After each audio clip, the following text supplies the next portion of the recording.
Di Maria scoring plenty of goals for Benfica in this tournament. All of them penalties so far. He's converted 3 at the Club World Cup. What a remarkable career he's had, not just at club level either. He won the World Cup with Argentina. He's won the Copa America twice. Dean Ashton, it's 10 years since he left Old Trafford. I mean, it almost seems like that didn't happen. He was there for such a brief amount of time. He had a pretty horrible time there, struggled to settle off the field, and there was an interview with him where he was asked to name his 3 top coaches. Apropos of nothing, he just said, I'll tell you, Louis van Gaal was the worst. So he's clearly still a bit wounded by that. He is, yeah. I mean, it wasn't a great time for him at Old Trafford. He left us with a scoop against Leicester that was outrageous at the time and showed just a tiny glimpse of the incredible ability that he's had. I always loved his attitude, Di Maria. I always felt he was one of those players that had so much talent, but his work ethic was always there, and can be difficult as you get into your late 30s, as he is now, to continue that. So actually, I think it's harnessed his ability to get on the ball, to show that talent that he's really got, whether it's deliveries from wide areas, whether it's combining with the forwards and still scoring goals. You never lose that ability that he's clearly had. It's just maybe the energy levels that have dropped. What's impressive as well is he's going home. He's going to Rosario Central, his hometown club, after this tournament. There's no sense of slowing down, no sense of saying, well, it doesn't really matter, these are the last few games with Benfica. He clearly wants to do as well as he possibly can, and that's the winner and the professional that he is. Yeah, I think that's his mentality, that kind of almost street fighter mentality that he's always had, and he's never rested on the fact that he's got incredible ability. And they're, of course, getting that experience and drive going on to the next stage of his career, which is coming towards the end of what's been a fantastic career. As you can hear in the background, the players being introduced one by one. It is incredibly warm in Charlotte, North Carolina, the Bank of America Stadium. The kickoff time is mid-afternoon. The temperature well into the 30s in terms of degrees Celsius. This is the home of Charlotte FC. It's the home of the Carolina Panthers NFL team. And Dean, they've got to deal with the heat, haven't they? Because we've talked about this a lot, but there's a reason to talk about it, because it makes a massive difference to how you perform and how you play. Yes, it does. I mean, clearly it will benefit certain players over others because of where they're from, and of course you get used to it in a sense when you get out there and you train. It's actually about managing it, and as a team, I think that's really important, is how you manage the game. We're not going to see high pressing constantly in this sort of weather. I think it is strategic in the way that your team is going to play, and I just wonder whether Benfica in particular are going to set the tempo because of what's at stake for them. It's really interesting you mentioned that pressing element, because it's been such a central feature of what Vincent Kompany has done with Bayern, that swarming press, not allowing teams to get out of their own half or even their own defensive third. Can't really do that in this team. It's very difficult to maintain it. I think you can do it in bursts, and I wonder whether we will see that. Both teams have a go at times at doing it and then sitting off and having a time to rest and recoup almost out of possession. But if that's the way you've always played, it's difficult as a manager just to go, actually, it's okay to not do it all of the time. I think you would expect still a lot of it from his players. Yeah, that muscle memory will kick in at some stage. You are listening to the FIFA Club World Cup live on Talksport 2, presented by DAZN. Watch every game of the FIFA Club World Cup live and for free on DAZN. Sign up at DAZN.com. The Bayern players just coming out into the stifling heat, the strong sunshine. Bayern in their white chain strip, and Manuel Neuer striding onto the turf. 39 years old. He's now retired from Germany duty, fully focused on Bayern. This is 559th game for the German champions. It has been a remarkable career, Dean Ashton, and also he had that year out after that ski touring accident that he had. He fractured his leg, and doctors told him they weren't sure he'd be able to recover. Not only did he recover, he's still playing at the highest level. I think the biggest compliment I can pay him is that he's spanned across the massive change in goalkeeping over his career and adapted to it brilliantly, and had his own style and stuck to it at times, to his detriment. Some mistakes that have been very, very obvious in the way that he comes charging out. Yeah, he's never going to change that. No, but he never has. He changed deserves that. massive respect for being able to go through such a huge change in the way goalkeepers are looked at and still be at the top of his game. It's going to be a really intriguing game, this one, because Bayern, if they avoid defeat, win the group. If they win the group, they probably play Chelsea on Saturday in the last 16. Of course, Chelsea haven't nailed down their spot yet. They play in the early hours of the morning. We've got that live for you on Talksport. They're up against Esperance in their final game. They've got to avoid defeat to make sure they go through with Flamengo from that group. Flamengo have already won the group. So what about Benfica? What have they got to do? Well, if they win the group. If they draw, they qualify as runners-up. If they lose, then they're looking across at what's happening in the other game, which will be taking place at exactly the same time, and that is Boca Juniors against the semi-pro team, Auckland City. So they will be looking to rack up the goals, just as Bayern did against them. They put 10 past them, and Benfica put 6 past them. So that is the other game in the group, and that will be kicking off at the same time as this one. Dean, just in terms of the quality that Bayern have on their bench, that's something that's got to have influenced Vincent Kompany's decisions, because he knows if this does start to go wrong, bring on Harry Kane, bring on Michael Olise, start to do damage in that way. Joshua Kimmich on the bench. You've got all of those options in reserve if you need them. It's nice, isn't it? Yeah, just a bit. How nice is just it? a bit. How nice is it for Kompany to turn around and see those players? I mean, he did well with Burnley, but he wouldn't have turned around and seen that. So it's brilliant that he can change things and have that waiting. And in this heat, as we talked about, as Benfica, I'm sure, will start to fatigue also, to then bring on that freshness of quality, could actually have the deciding factor in the game. So I personally don't see it being out of reach for either team coming towards the latter stage of the game. What's it like as a player when you come up against a team with a really strong squad and then suddenly they're bringing on those guys? It mustn't seem fair, must it? No, it's frightening.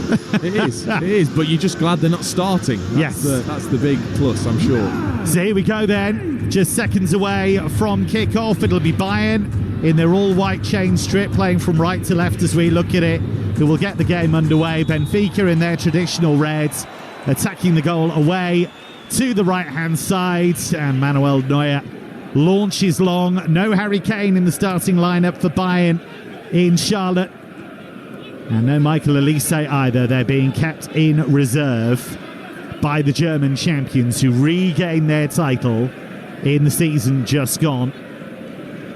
Overcame Xabi Alonso's Bayer Leverkusen. Xabi Alonso has since moved to Real Madrid and is involved in this tournament with the Madrid Giants. Bayern just building from the back. Dayot Upamecano back in their starting lineup for the first time since March. He's been struggling with injury, but he was a sub in each of the first 2 games for Bayern. They won 10-0 against the semi-pro side Auckland, and they won 2-1 against Boca Juniors.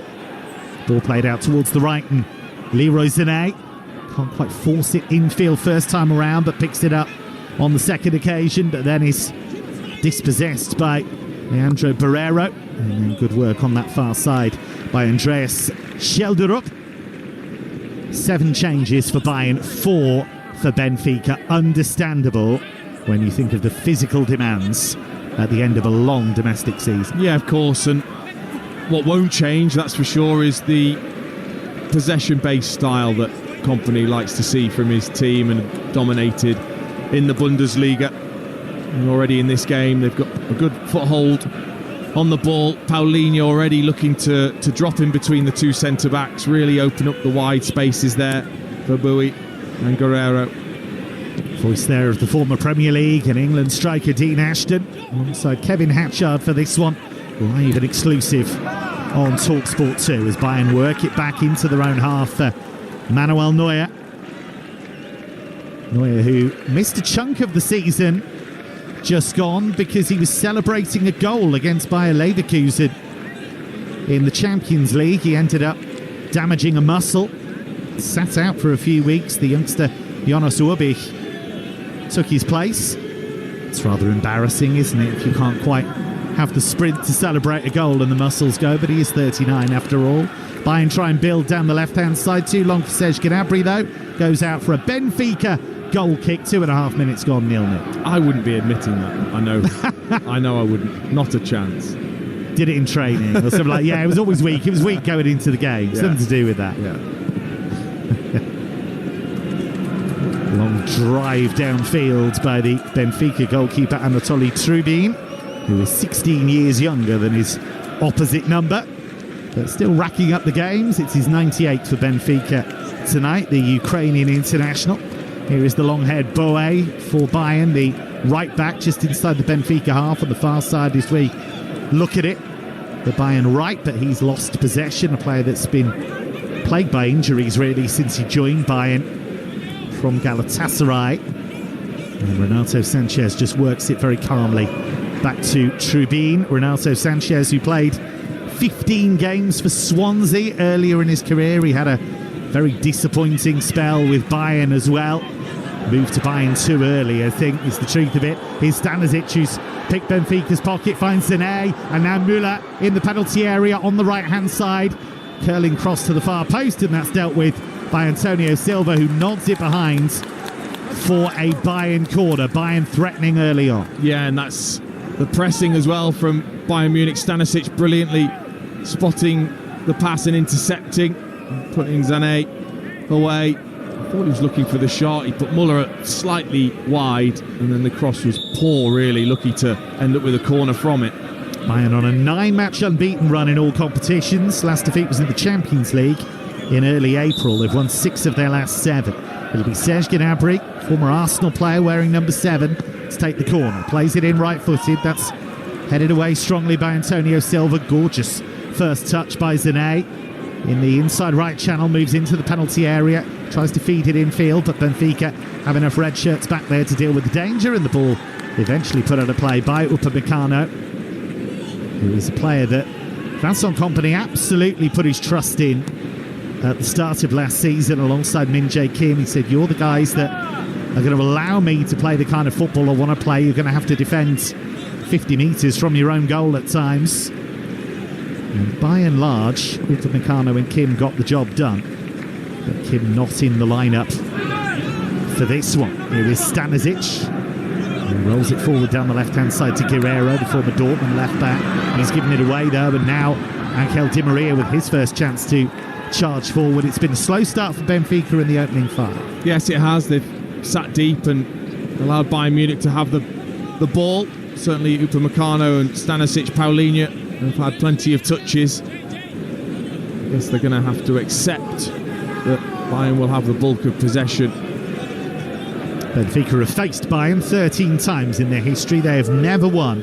They've lost most of those games, including a matchup they had in the domestic season as they lost in the Champions League's league phase.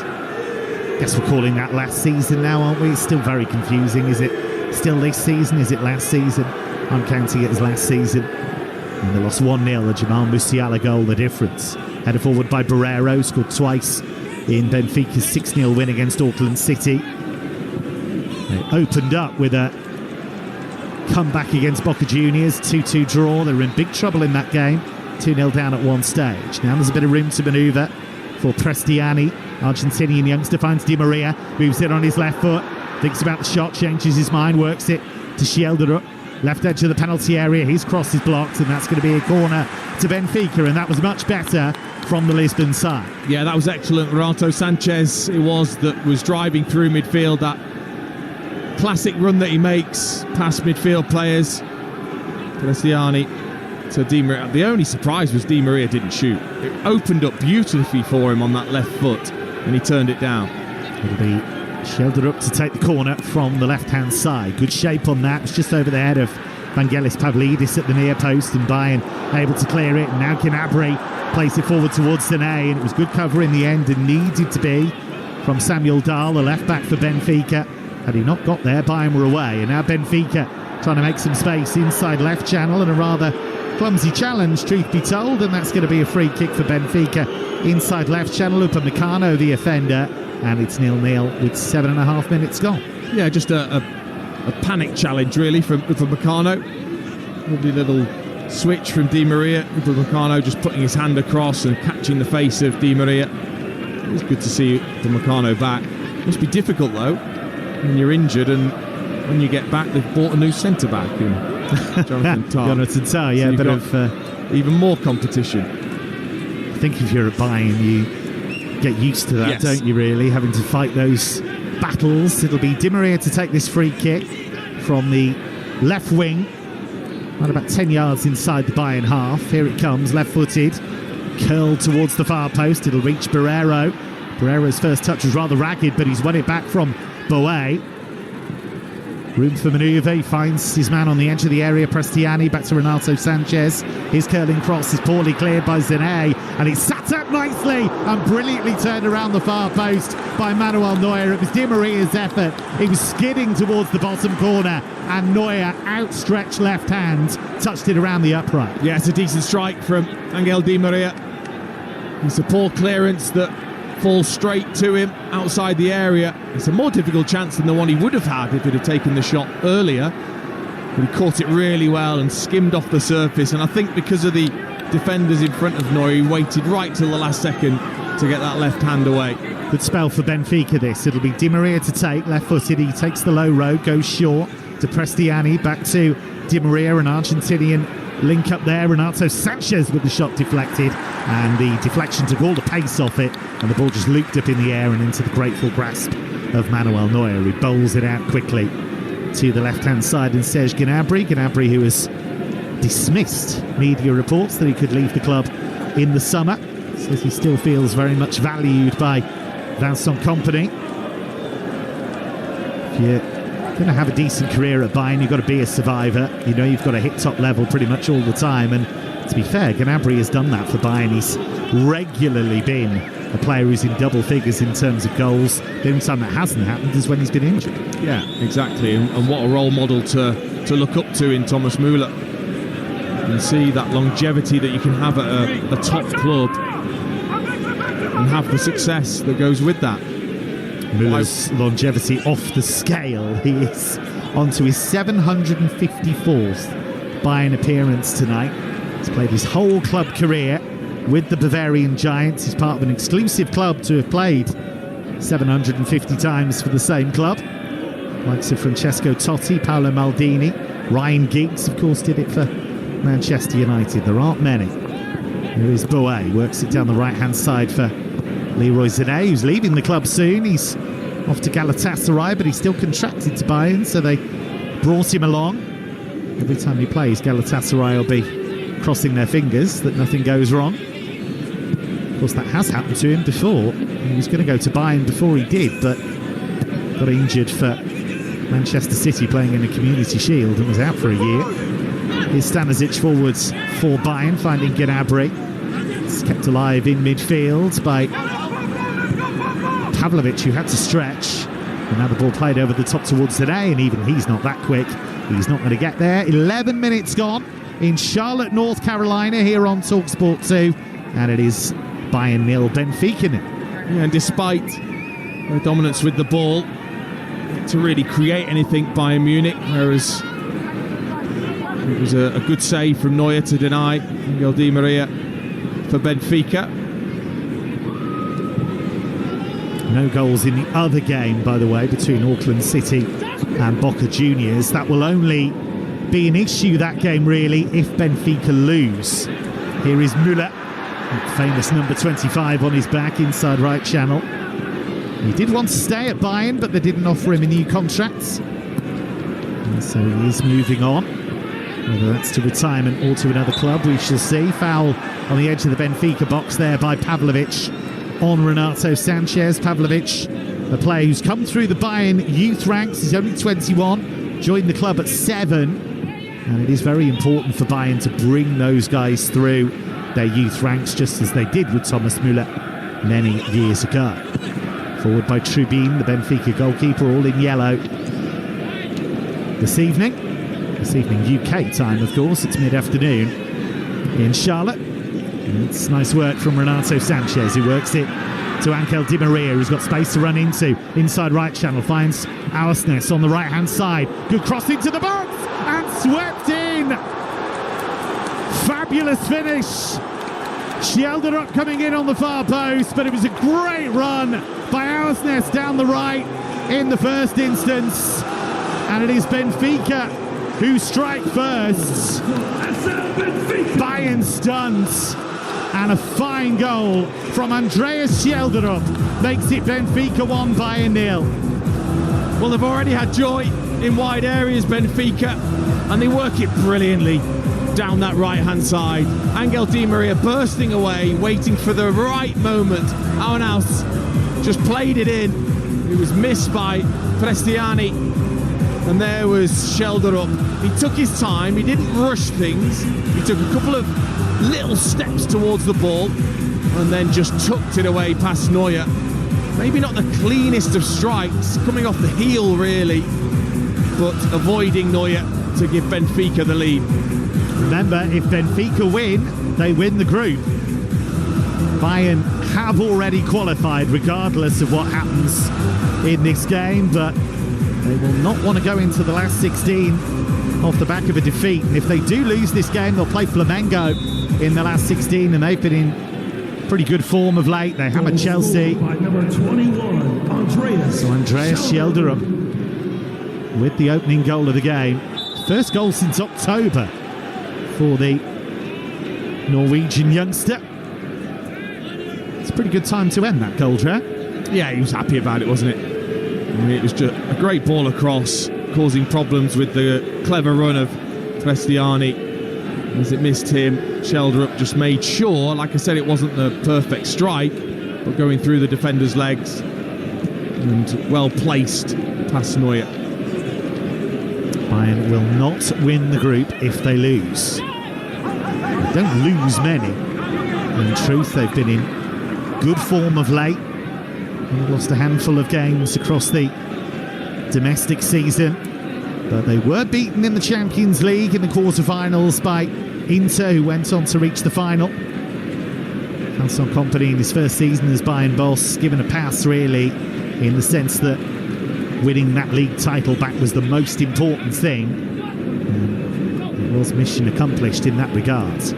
We're reaching the quarter of an hour mark in Charlotte. Live Club World Cup action on Talksport 2. And it is Benfica 1, Bayern 0. A much changed Bayern, but still a Bayern full of quality. It was worked to the left-hand side by Bayern, and Gnabry facing away from goal, back to Stanisic, who won the Bundesliga title on loan at Leverkusen under Xabi Alonso, and then won the league last season, having returned to Bayern. So he's won the Bundesliga in back-to-back years with different clubs. Here's Auersness, who made the goal. He's picked Bayern's pocket there, midway inside the Germans' half, and here's Di Maria, twisting, turning into the area. It's a great run by Di Maria, and then he just ran out of room and ran out of options, and Bayern are able to smuggle it away. Brilliant run, wasn't it? Di Maria, full of confidence, and bamboozled Stanisic, who went to turn, then stopped, turned his back. Di Maria was away and just overran it slightly. And the chance was there to cross towards Pavlidis, who wasn't particularly happy that he didn't get the pass in the end. 37 years young, Angel Di Maria. He is leaving Benfica after this tournament. He's going back home to Rosario Central in Argentina. No signs of stopping anytime soon. Here's Tom Bischoff. We've not really mentioned him so far. He's making his Bayern debut tonight. Tom Bischoff, who was signed from Hoffenheim on a free transfer, recently made his Germany debut against France. He's a rising star midfield player, very neat and tidy. But Benfica have won it again. Here is Di Maria. They seem to be the more lively team physically at the moment, Benfica. There they have been, and they're playing on the fact that Sané and Gnabry aren't exactly the best at tracking. So as soon as they win the ball, Benfica, it's right out wide to double up against Bowie and Guerrero. And they've done it again. Pavlidis charging away from Upamecano. It's a brilliant run. Can he finish? He goes to ground. Referee says no penalty. Francois Letezier, our French referee, very highly thought of, does not give the penalty, but Pavlidis there racing away from Upamecano, who just about got back to it. Well, he did, and I thought it was really clever defending, because as Pavlidis looked as if he was going to shoot, he just gave him a little nudge in the back. Not enough to be a penalty, but enough to put him off. Müller tries to lay it off to Zane in the Benfica penalty area, but Benfica able to just clear that. Antonio Silva taking no chances. Just 21, Antonio Silva. He's already played 17 times for Portugal. And he's closing in on 150 games for Benfica. It's 139 for him tonight. And there's Bischoff just turning away from trouble. Now Upamecano, the French international, plays it to Pavlovic. Pavlovic forward to Zane. But it's not really going anywhere for Bayern at the moment. 18 minutes gone in Charlotte, North Carolina.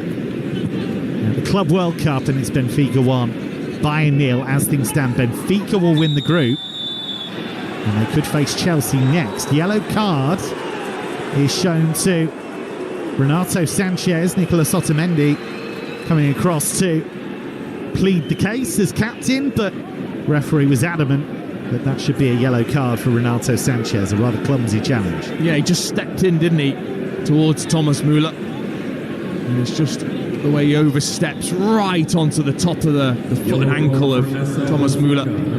It's a good decision from the referee. That is a yellow card. Mistimed that, and it's a painful one for Müller. Müller has always been a player who is very good at using his body to shield the ball and winning those free kicks. Just explaining to his former teammate where he went wrong there.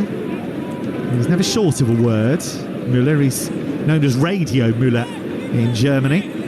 Constant stream of consciousness on and off the pitch. I think that's why I'd love to see him in the Premier League. I think he would love it as well, in the direction that he would have. I think one day we might see him in the Premier League as a coach. I'd be amazed if Müller doesn't end up being a coach at some stage. So free kick that Müller has won. And what can Bayern conjure up here? They need something against a Benfica team that's only lost one of its last 15 games in all competitions. That was the Portuguese Cup final against Sporting. They only lost that because Victor Gyökeres scored 11 minutes into stoppage time to force extra time. Here's the free kick, header away. Comfortable one from Otamendi on the edge of the area. Pavlidis up there as well. Plenty of aerial presence in that Benfica box. And here's Gnabry down the far side, the right. Shuffles it to Zane. Surges infield onto his favoured left foot. And now it's with Stanisic, who works it to the left-hand side, and Rafael Guerrero teases the ball into the penalty area. Volleyed clear by Schelderup, the goal scorer. Prestiani looking to release Di Maria, and Neuer has come out to smash the ball against his own defender. It looped off Upamecano, could have gone anywhere, and in the end the ball drops off target. But that could so easily have been embarrassing for both Neuer and Upamecano. It's a corner. Well, Kompany is not happy at all from the sidelines. Whether that's because Upamecano maybe almost lets Di Maria in behind, or whether the confusion between Neuer and Upamecano, who really should know his goalkeeper by now, that that's exactly what he's going to do. But it was a mess. Neuer's going to Neuer. He should know that by now. He's going to come racing out. He's going to try and take control of the situation, whether it works or not. It's at the cost of a corner, but nothing more than that. 22nd minute here on Talksport 2. Benfica 1-0 up with a corner, and they take it here, headed away by Upamecano. And Schelderup, the goal scorer, will just let that run for a throw level with the edge of the Bayern penalty area on the far side, the left. As we look at it, Andreas Schelderup, who plays his international football for Norway. He was only involved in 4 league goals last season for Benfica. Got a goal and 3 assists.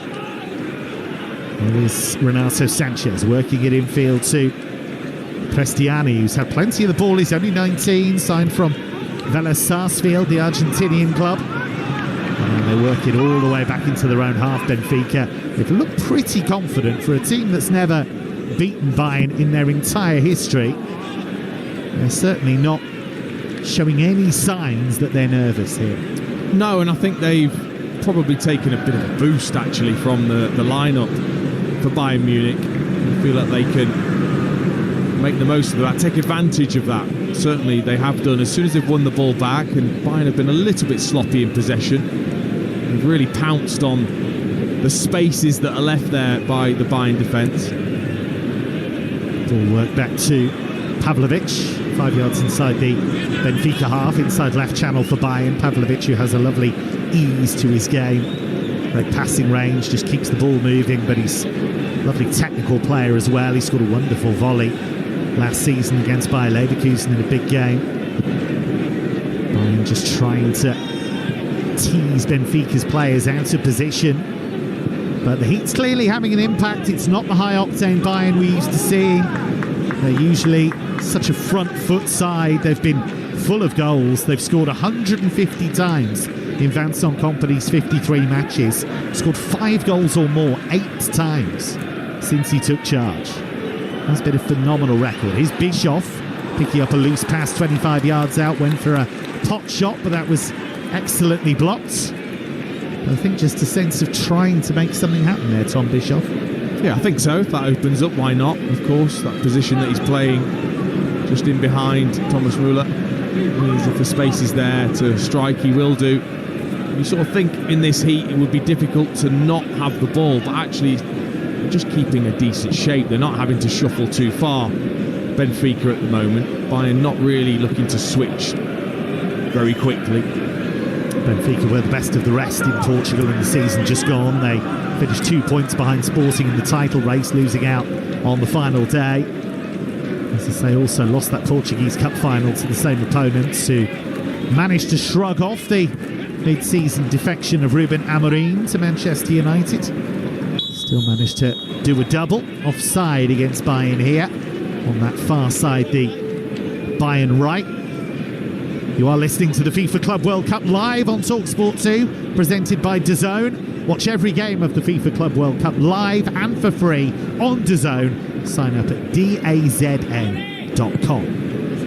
Low ball from the goalkeeper, Trubin, looking for Prestiani, who was just caught there, but the referee was happy to play on. Bruno Lage not happy about that, and the referee now does call a halt to proceedings.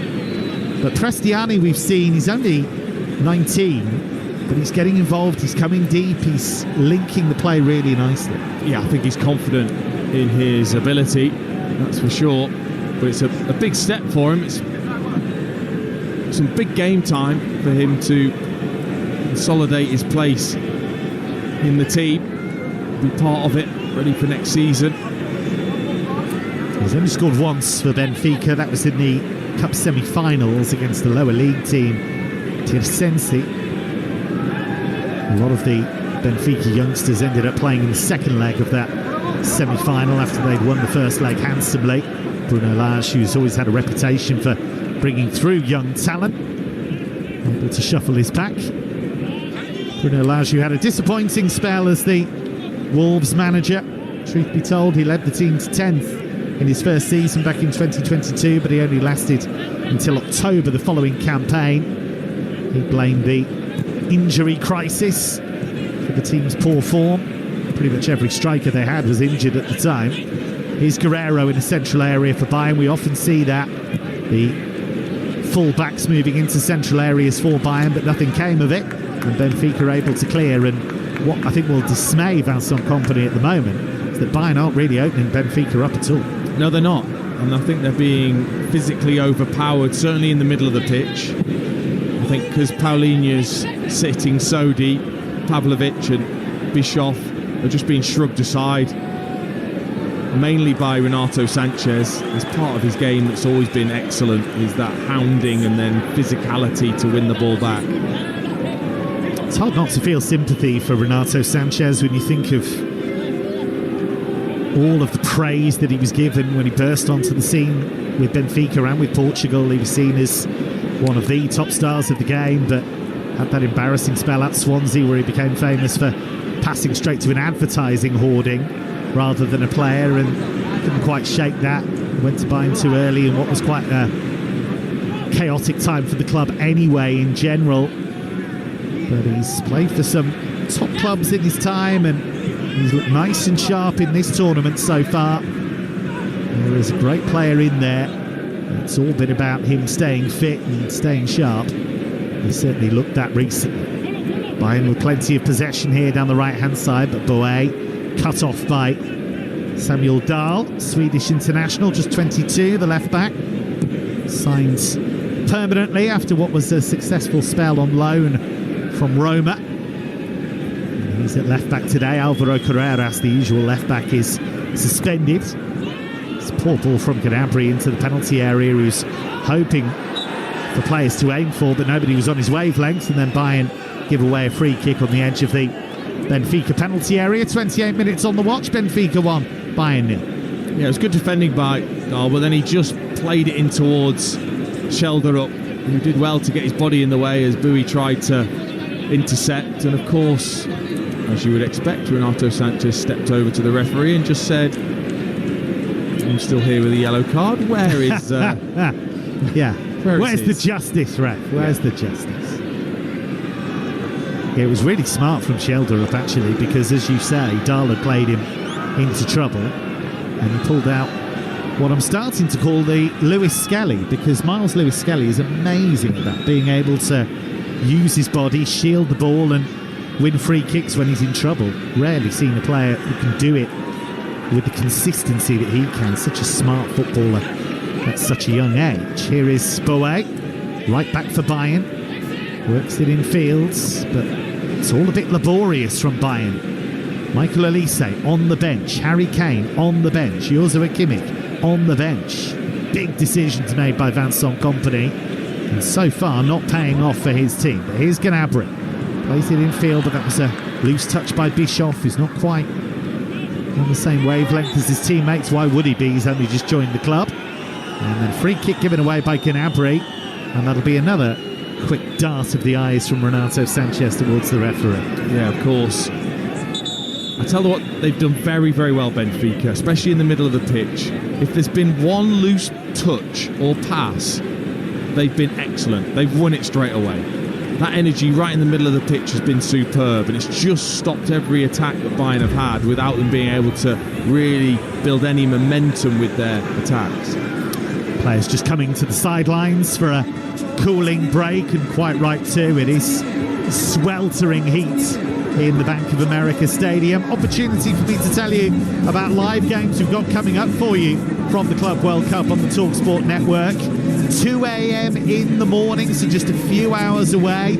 Chelsea's final game of the group stage. They're up against Esperance. Nigel Adderley and Perry Groves on Talksport for that one. That's live and exclusive. And on Thursday night, that's also on Talksport, Manchester City up against Juventus. Now, both have qualified, but City have to win that game if they want to top the group. So some jeopardy in that one. Two big European teams going head-to-head. So Chelsea Esperance, 2 a.m. tomorrow morning.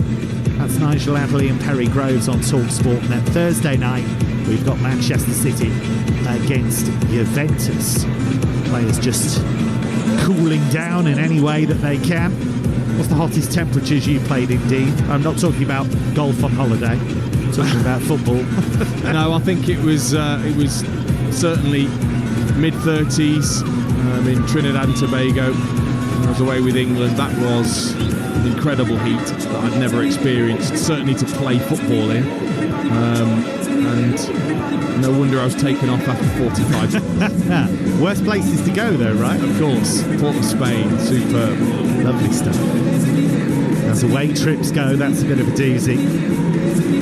Bayern, just a few weeks ago, secured their 12th Bundesliga title in 13 seasons. They were crowned as German champions for a record 34th time. Harry Kane finally winning a first major trophy. I'll tell you some of the subs are actually dipping their hands into ice buckets. So if even the subs are doing that, you know that it's pretty warm. And it is about game management, isn't it, I guess? It's about, as a player, I suppose it's about trying to keep the ball, make the ball do the work, and try and make your opponents run. It's easier said than done, but I guess that has to be top of the tactical priority. And that's probably why Bayern Munich have been so disappointing after the first 30 minutes, because they've had the ball, they just haven't moved it quickly enough, they haven't switched the play quickly enough, and actually it's made it easy for Benfica just to shuffle a couple of yards here and there and cope with the passage of play that Bayern have had. And there's absolutely zero threat in behind. Not once have we seen Sané, Gnabry running. And Muller, he might try, but he's not really going to do that. Bischoff hasn't done that. So everything is just in front of Benfica at the moment. That's been a problem sometimes for Bayern, actually, when Harry Kane's not been in the team. Serge Gnabry does tend to operate sometimes in that central area, Muller as well. And even though Gnabry's fairly quick, they want to come to the ball. Now, if you then have only really got Sané trying to run in behind, that makes life as a defender pretty easy, right? Oh, it does, especially when you've got a striker that's certainly going to play the way Muller and even Kane at times, although Kane will get involved and then play you in with his range of passing. But you need those wide players to create some space by running in behind, and then the space is there in front of your centre-backs. They don't really have a backup plan for Harry Kane, Bayern, at the moment. Thomas Müller is going to leave the club, as we say. Serge Gnabry can play there, has played there, but isn't anywhere near the same type of player. They've been linked with a number of strikers, but it's very difficult to sell that vision to somebody if you know that Harry Kane's going to pretty much start every game if he's fit. It's quite hard to say to a quality striker, would you come and sit on the bench for most of the season? We are back underway in Charlotte, North Carolina. 34 minutes gone. And it is Benfica 1, Bayern 0. The goal from Andreas Schelderup. In the 13th minute, separating the teams. As things stand, Benfica will win the group, so they could play Chelsea in the last 16. Bayern will end up playing Flamengo. Here's Bischoff, though, finding Gnabry, left edge of the area, onto his right foot, curling effort, that's blocked. And Barreiro made a right old mess of that. Poor clearance, Pavlovic picks up the pieces, finds Bischoff, edge of the D, Sané works it towards the edge of the area. Guerrero was trying to turn. It's only half cleared. Upamecano keeps the pressure on. Now Bischoff with his aquamarine boots goes back to the long-haired Boé. His bleach blonde dreadlocks, and Bayern having to start again. Stanisic works it to the left-hand side and finds Gnabry. Gnabry will take on Di Maria, but he lays the ball off to Palhinha. Rare start for Joao Palhinha. Pavlovic now. Out to Boé. Inside right channel for Bayern. Bayern with lots of the ball, but not much threat. Pavlovic again, wearing number 45. Infield to Upamecano. Just strikes the ball across to Stanisic. Forward to Gnabry. It's all very easy for Benfica at the moment. Just keeping their shape. Gnabry, though, plays it with the outside of his boot into the path of Bischoff. But again, it's all back to goal. It's all coming to the ball. No Bayern player really spinning in behind. And that was a great example of what you've been talking about, Dean. Just that inability to find any kind of penetration. Yeah, no real look to clip it over the top of that Benfica defence. And it was a half a look, wasn't it, for Gnabry as he cut back onto the right foot. It was quite a lazy effort. Never really had any power or to even get past the first defender in the first look he's had. Do you feel like they're missing Joshua Kimmich's imagination in the final third as well? He'll often play that little clip over the top for a player. Missing his ability to just come up with something a bit different. Here's Prestiani, who's razor sharp in the first half for Benfica. 37th minute here on Talksport 2. Live Club World Cup commentary. And it's Benfica 1, Bayern 0. Bayern have rested a number of players, and at the moment they train. Here's Antonio Silva. And he just plays it across to Auersness, who made the goal with a lung-busting run down the right. He's a midfielder by trade, but he's been playing in that right-back role more often than not. Seen as one of the most important Benfica players in this lineup. And he just always seems to use the ball so well, Alstes. He can sometimes come into midfield, sometimes pop up on that right-hand side. And players like that are worth their weight in gold. They are, and then having the awareness to overlap Di Maria for the goal. It was a really good cross too. Müller jumps for a high ball in the penalty area, but Benfica are able to clear fairly comfortably, and now they've looked to counter-attack. Here is the diminutive Prestiani, bursting with confidence at the moment. Plays a switch that's slightly behind Schelderup, but he did well to bring the ball into his orbit, and he races down the left here. He'll take on Boe. Schelderup into the penalty area, lays it off to Di Maria, who goes for goal. You can see what he was trying to do, but it's high and wide, and it is a goal kick. You're listening to the FIFA Club World Cup live on Talksport 2, presented by DAZN. Sign up now at dazn.com to watch every game live and for free. So it is Benfica 1, Bayern 0 in this one. The other game going on at the moment between Auckland City and Boca Juniors is only 1-0 in Boca Juniors' favour. We've got a player down with a head injury here at the moment for Benfica. It's a strange situation elsewhere in the group, isn't it, Dean? Because Auckland City are the outlier at the tournament because they're not professional. They've been very, very successful in their local Champions League, and so they deserve their spot. But they are semi-pro. But they've had spells in game, not the Bayern one where they lost 10-0, but they had spells against Benfica where they made it tough for them. They're only 1-0 down against Boca Juniors. Yeah, I think it's about the experience and seeing where they're at level-wise. Never easy, is it, to back up when you've been well and truly beaten by a side like Bayern Munich and almost embarrassed at times because of it, to then go on and have some decent parts in the other games, but they have done. And you just wonder at half-time, Boca Juniors, they'll obviously look at the scoreline and what that will do to them mentally. Be a bit demoralised because they need Benfica to lose. It was Prestiani who was the player down, Gianluca Prestiani, for Benfica, just holding the back of his head and just rubbing his neck. He's doused himself with water and he's got a big bag of ice. That looked very inviting to a lot of those players, I imagine. I don't know whether it is he's had contact with the head or whether it is just the heat that has got to him. Plenty of water and ice being applied to his head and neck. And a player that was brought in from Argentinian football, you'd think he'd be used to the heat to some extent, but it is stifling in Charlotte for this one. Mid-afternoon in the US. Just the one goal so far. Benfica have it. Schelderup's goal the difference. 41st minute. Benfica 1, Bayern 0. Bayern would lose top spot in the group as things stand. That would force them to face Flamengo, who've been so well supported. Bayern would feel that they've had a game like that when they took on Boca in their last match. It's pretty much a stadium full of Boca fans. It'll be similar for the game against Flamengo, I imagine. There is Pavlovic just firing the ball out to the right-hand side, and Zane. A little quieter than usual, Leroy Zane. Had a good season, got 11 goals and 5 assists in the Bundesliga. Never his best numbers in terms of league goal scoring. He managed 10 for Manchester City before, but he never managed 11 in a league season. There is Rafael Guerreiro, the Portuguese international, inside left channel for Bayern. It's all in the Benfica half, but again, it's all a bit slow. But here's Rafael Guerreiro, and he's giving it away. Miscommunication between him and Müller. Müller cannot get in the game at all at the moment. But Benfica's clearance is poor, and Bayern can come straight back at them. Kevin Hatchard alongside Dean Ashton for this one.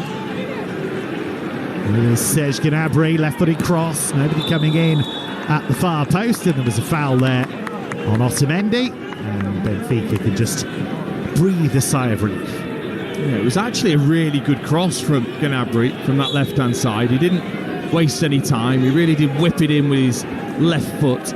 Bischoff it was that was the only player in the penalty area, and just shoved into Otamendi at the near post. Vincent Kompany in his black t-shirt, black cap, won the Bundesliga title in his first season. Third youngest coach to win the league with Bayern. Only Udo Lattek and Julian Nagelsmann were younger, 39, when he lifted the Meisterschale. Vincent Kompany. Manuel Neuer is on the ball now, is the same age. Out it goes to Boe on that far side. Of course, that brings its own challenges if you've got players who are pretty much your age or only a little bit younger. It didn't do Julian Nagelsmann much harm. Here's Palhinha just shy of the centre circle.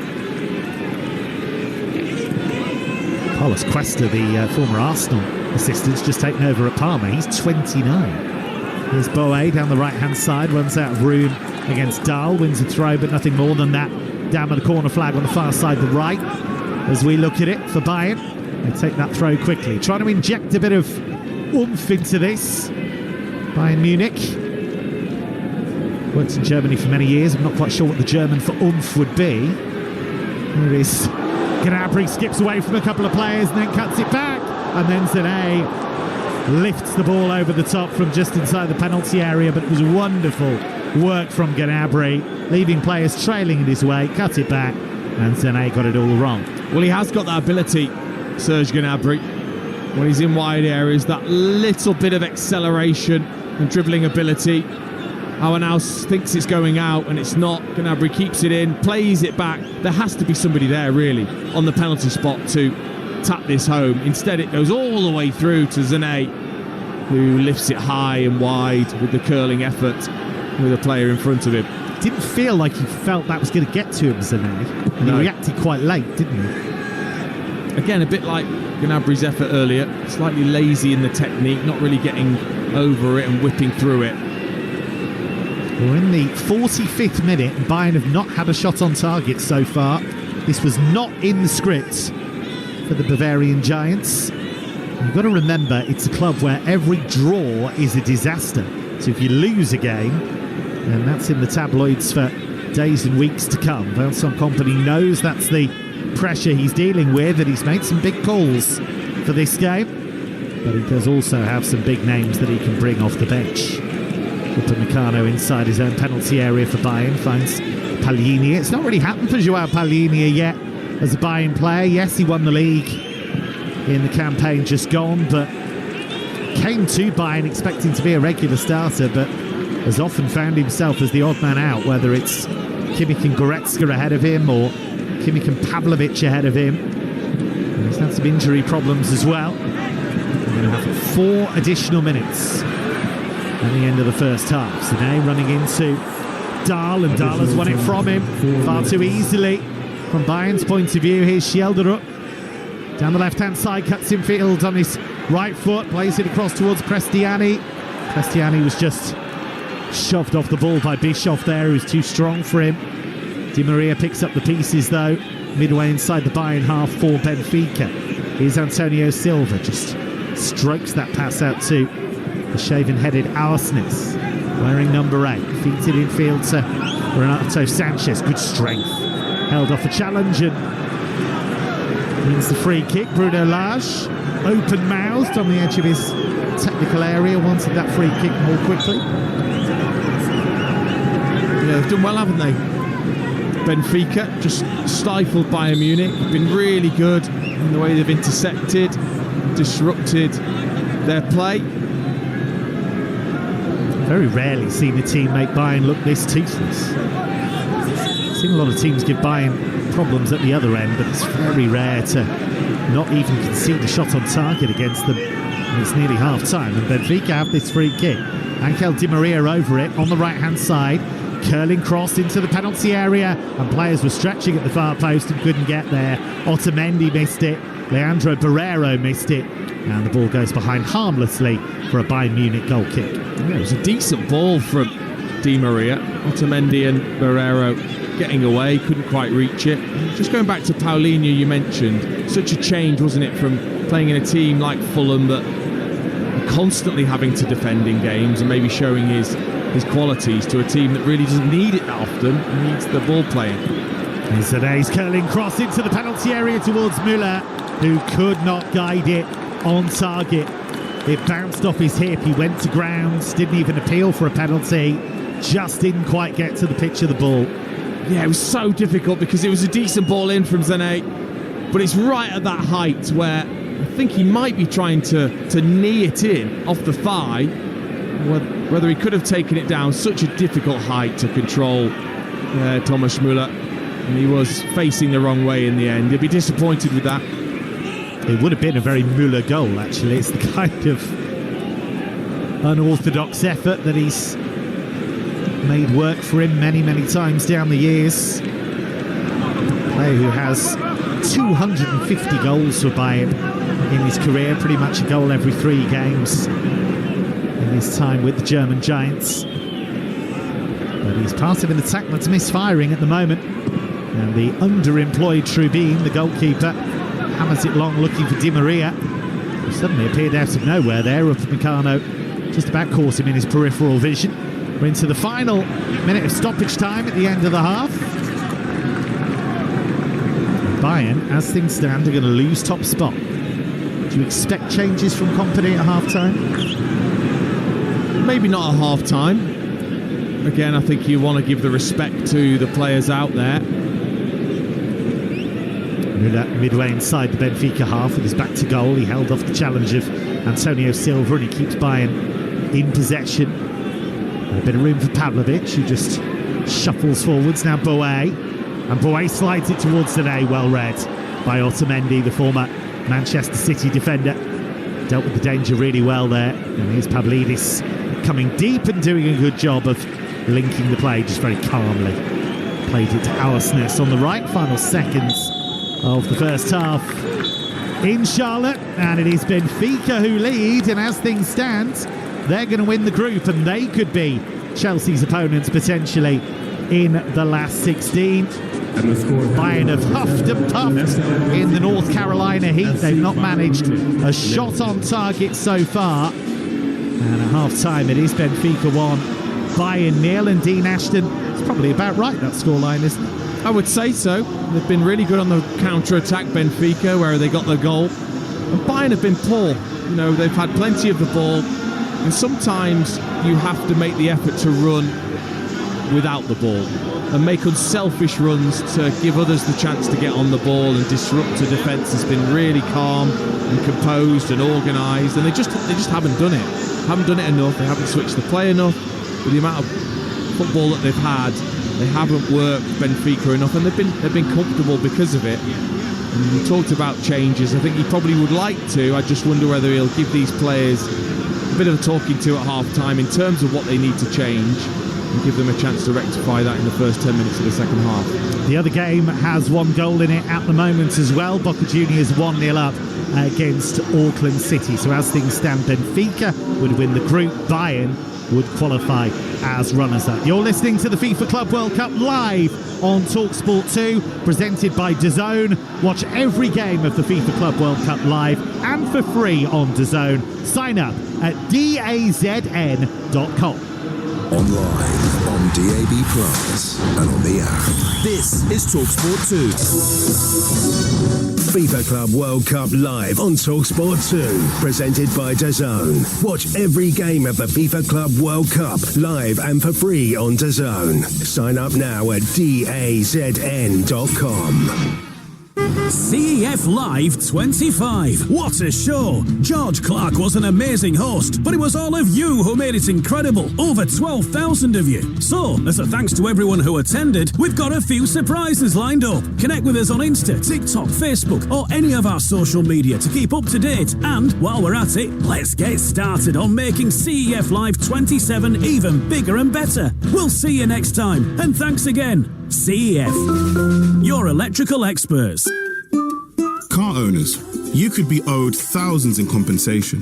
If you bought a car on finance from 2007 onwards, it may have been sold with hidden commissions. Text CHECK to 86688. My Claim Group.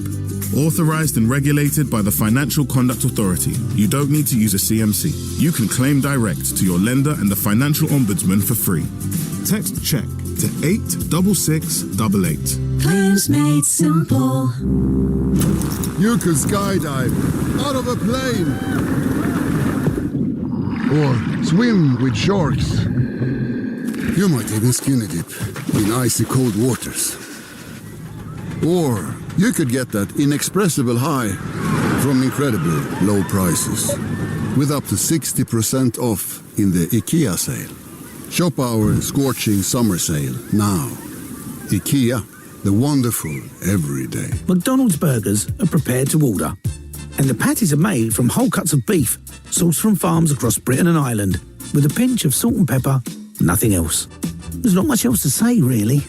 That sizzle speaks louder than words. Served after 11 a.m, subject to availability. Today's another busy one in the Think household. Mum's mowing the lawn, Dad's cooking tea, Ash is upstairs spinning tunes, and the twins are on a mission. Luckily, the Things are beating the price cap with a cheaper fixed tariff from British Gas. So, the twins can keep making sure the galaxy stays safe. Search British Gas tariffs. British Gas, taking care of things. Eligibility and T's and C's apply. To verify, visit britishgas.co.uk/verify. Jim White and Simon Jordan on Talksport. Mid-morning radio that's up for the job. He spent £500 million to get precisely nowhere. Concrete sports talk. It really is incredible. Rapid setting opinion. You're not justifying it, but you're explaining it. It doesn't need an explanation. Big names, all bagged up. Anthony Joshua, good afternoon. Jim White and Simon Jordan. Delivered tomorrow morning from 10 on Talksport by Selco Builders Warehouse. Check stock at your local branch. We've got it at selcobw.com. On DAB+, online, via the Talksport app and on your smart speaker. Club World Cup football. Unmissable live commentary as worldwide winning football giants battle across the USA. Going for goals. Do Club Americana. Goals are free. The FIFA Club World Cup, live and exclusive on Talksport 2. Team are on the road, deep to the back post. Bruno Henrique with the header, tucked in! They've turned it around to lead! This is an incredible recovery! This game has been turned on its head in 4 minutes. Chelsea have got it all to do. 6 minutes that completely changed the dynamic of the game. And Jackson is off! He is sent off a straight red card for a lunging challenge on the near side touchline. Is the penny going to drop for him? Platter into the penalty area, gets it back and shoots. Oh, and Wallace-Yan has scored with his first touch. Flamengo 3, the 10 men of Chelsea 1, and that is surely it. Well, despite that defeat, Chelsea will still qualify for the last 16 of the Club World Cup, providing they avoid defeat against Esperance in the early hours of the morning in Philadelphia. The Blues second in Group D, level on points with their Tunisian opponents, 3 points behind already qualified Flamengo, who they lost 3-1 to in Pennsylvania last Friday. Now, winning the Club World Cup would mean a second trophy victory in 2 months for the Chelsea boss Enzo Maresca. Ahead of the match against Esperance, the former Blues fullback Scott Minto gave us his views on the Italian.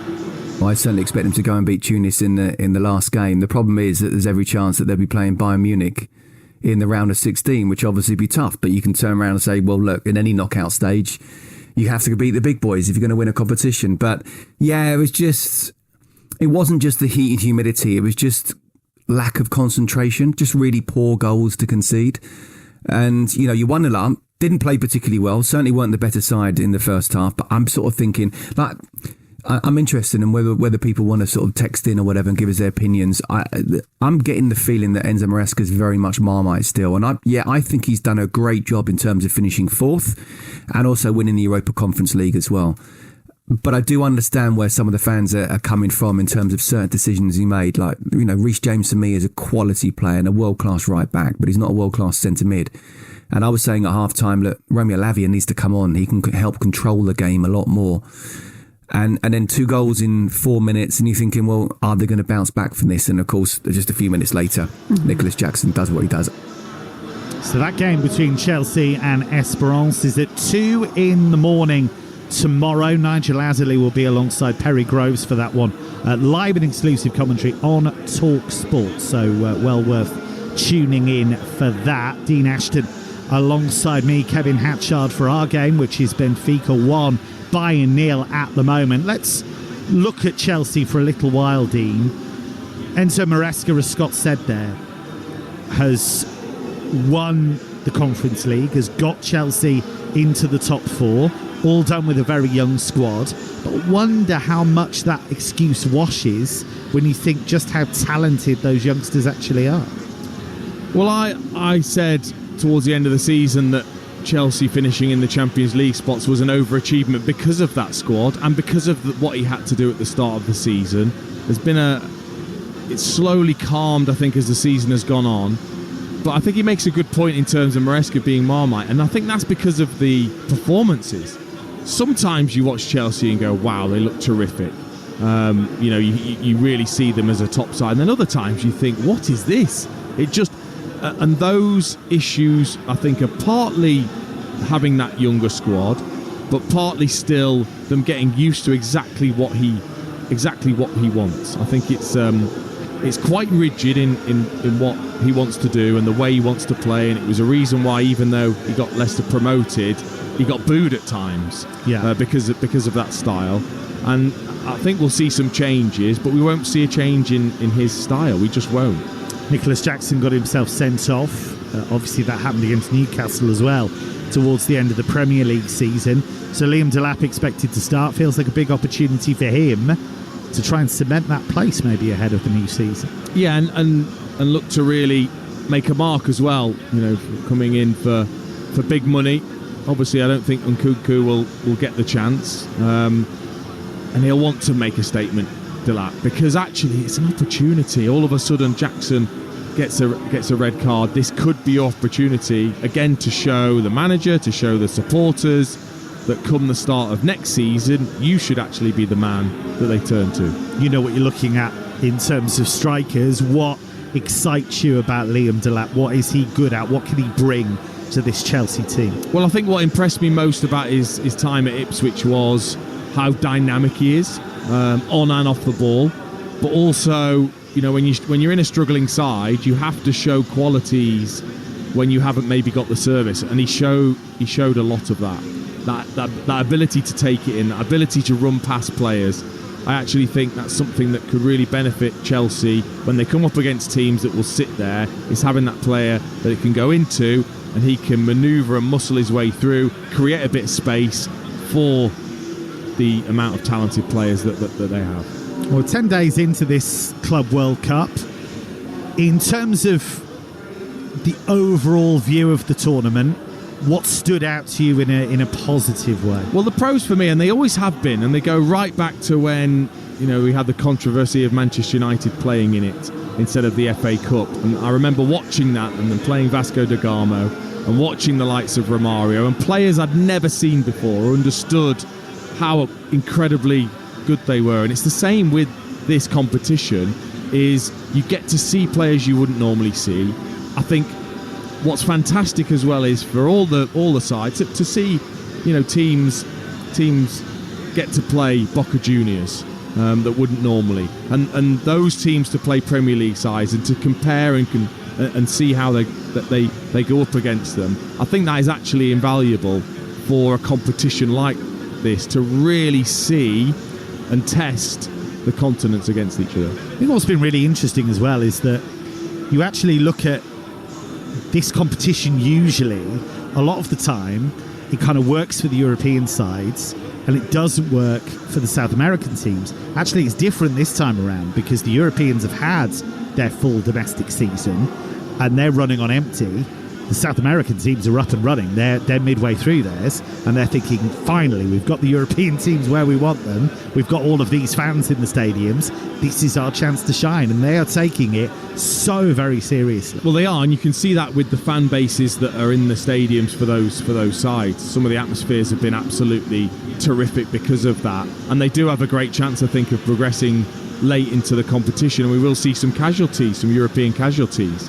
In terms of some of the cons of the tournament, it's our arrogance again, our English arrogance to think that our sides are just going to go there and blitz teams from the likes of South America and other parts of the world, and maybe not take this competition as seriously as maybe we should look at it. It's a chance for your club as well to be crowned world champions and be able to show that off. And I think too often we always think that the Premier League is the most elite, when actually come up against some sides and we're surprised. Yeah, I think that's the thing that's really intriguing, isn't it? Because there's a temptation to be quite Eurocentric about it, isn't there? And say, well, here's an extra tournament, more games for the players, where does it end? But for Wydad Casablanca to play Manchester City, for Mamelodi Sundowns to have played Borussia Dortmund and led and played really well against them, this is a big deal for them, for their fans. And I think we've seen maybe a higher standard overall than maybe we expected to, and maybe we were wrong in the first place, because we thought with European teams being, running on fumes pretty much, but actually it's been some of the South American sides that have actually brought the party. Yeah, we've actually seen some terrific games because of it. I think there's been moments when the stadiums have been pretty empty and we've had a couple of big score lines, but then there's been some terrific games to get hold of and to watch and to be part of. And I actually think as we go and progress through the tournament, that will really rise up towards the final. In terms of our game then, it's 1-0 to Benfica at half-time against Bayern. It came fairly early on. It was a really neat and tidy move. Ball was played to Frederick Arsnes on the right-hand side. His cross was a clever one into an area. And Andreas Schelderup, as you said in commentary, Dean, really calm, took a little bit of pace off his run and just placed it into the corner. Excellent goal. It can be easy to rush those as they come across and you get excited with the opportunity to score, and he just made sure, and sometimes that is more important than getting a wonderful contact. Yes, a bit of luck going through Boe's legs, but it was a great move, and they really earmarked those wide areas. They recognised that Sané and Gnabry aren't going to track as well as they probably should do, and they never have, to be honest. That's never really been a big strength of theirs. Benfica have made the most of that. When they've had their opportunities, they've been bursting down the sides of Bayern Munich. Well, the Bayern players just rejoining us now. Be interesting to see when Vincent Kompany decides to play his cards, because at the moment, Harry Kane, Michael Olise still in reserve. Of course, Jamal Musiala scored a hat-trick against Auckland, but they've been very careful with him. He's had all kinds of injury problems in the campaign just gone, but there is one change that we can see. Joshua Kimmich sent out there to, I imagine, whip a few into shape for a start, but also try and control that midfield and maybe add a little bit more imagination to it as well. Yeah, I think you mentioned it in that first half commentary as that player, and he is the best exponent of it in terms of looking up and spotting a clever run, but just being able to pop that over the top and really make the centre-backs think about it. Make them think about having to chase towards their own goal instead of being really aggressive with Thomas Müller. Joshua Kimmich will be making his 443rd appearance in a Bayern shirt. Has had a remarkable career, and Harry Kane also moves to the sideline and he is introduced. So we wondered whether there would be big changes at half-time, and the cavalry has been called for. Joshua Kimmich and Harry Kane both on, and Michael Olise also we can see now coming on. So it is a triple change for Bayern, and Vincent Kompany is not messing around. He's decided that enough is enough. That first half was not good enough, and it's tough to have that humility in a way, isn't it, as a coach, because it's almost an admission that you maybe got it a little bit wrong. Yes, but also not too proud to say, actually, this game needs to change, and I've got the players here at my disposal, so why not use it? It makes total sense, really. I just thought maybe out of respect to the players and the game time that they would allow them to stay on, but no, he's been ruthless. So we are back underway in Charlotte. It is Benfica 1, Bayern 0. Bayern all in white, playing from left to right, their chain strip. And Benfica in their traditional reds. Red shirts, red shorts, red socks. Playing from right to left as we look at it. And straight away a foul from Nicolas Otamendi on Boe, and that is a yellow card for Otamendi. Tom Bishop his is first replaced by of number the 9, tournament. Harry Kane. Number just 16, João Palhinha lovely bit of is replaced by work number from 6, Boe. Joshua Saw the challenge Kimmich. from Otamendi, flicked it round him, Number went the other 7, side, got caught. Serge Gnabry is replaced by number 17. 3 changes, by the way. Olise, Kane, Kimmich all on, Palhinha, Gnabry and Bischoff all off. I'll give you that full lineup for Bayern in a moment. Michael Olise straight into the fray, so's Josua Kimmich over this free kick that was given away by Otamendi. It's wide on the right for Bayern. The near side, the right. What can they come up with here? Olise steps over it. Kimmich drifts it to the far post, headed up but not really away. There's Pavlidis helping out back there, and the whistle has gone offside. So let me give you the 2 lineups then. We'll start with Bayern. It's now Neuer in goal, Guerrero, Stanisic, Upamecano and Boe the back 4, Kimmich and Pavlovic in midfield, and then it's Olise, Sané, Müller behind Kane in attack. No changes for Benfica at half-time. So Trubin in goal, Aursnes, Silva, Otamendi and Dahl the back 4, Barreiro and Sanchez in midfield, Di Maria and Schielderup the goal scorer out wide, Prestiani supporting Pavlidis in attack. So Vincent Kompany has shuffled his pack. He has. He's brought on those big players, hasn't he? Kimmich into midfield. Thomas Müller and Kane will probably switch a little in terms of who plays high up and who drops deep. And then, of course, Olise, who's just been magnificent for Bayern this season, last season, this season. He'll always be good, I think. So now popping up on the left-hand side now, with Olise moving to the natural right-wing position that he's done so well in for Bayern. Got the late winner against Boca Juniors on match day 2. And he scored a couple of goals against Auckland City. Said afterwards that he didn't feel sorry for the semi-pro side, having battered them 10-0. No mercy, and here he is again into the penalty area. Lovely step over, not once but twice. Then Pavlovic tried to chip it into the Benfica penalty area. A shout of handball there, but Francois Letezier, our referee from France, waves away those protests. Here's Olise again, down the right-hand side. Plays a 1-2 with Boe, and then lifts it into the penalty area, and the cross is poor for once from Olise and drifts behind. But if you look at his numbers, Olise, 12 goals and 15 assists in the Bundesliga in his first Bundesliga season. He scored in his last 6 games for Bayern. He's been absolutely phenomenal. And what he has done is he's taken that relaxed style and ability that he had in the Premier League with Crystal Palace and taken it to the elite level of Bayern Munich. And to transfer that to a different league, a different country, a different language, I think shows everything that you probably need to know about what a talent Michael Olise is. Thomas Müller just gave us a glimpse of the standards expected at Bayern when he talked about Olise. He said he was better than I expected, but one season isn't good enough for a Bayern player. You have to keep doing it each and every season. There's the standards. Here's Kimmich. Lovely ball into the area. Great idea. He was trying to find Sané. That's the kind of imagination we talked about in the first half that they were lacking with Kimmich not on the field. But Trubin, alive to the possibilities, was able to snaffle that ball. I mean, it was a great pass. The way he saw the movement of Sané and the Benfica defenders, but all of a sudden those defenders now are having to check their shoulder, are suddenly on high alert, and have got the movement in front of them because of the quality. So we've had nearly 5 minutes of the second half. It's still Benfica 1, Bayern 0.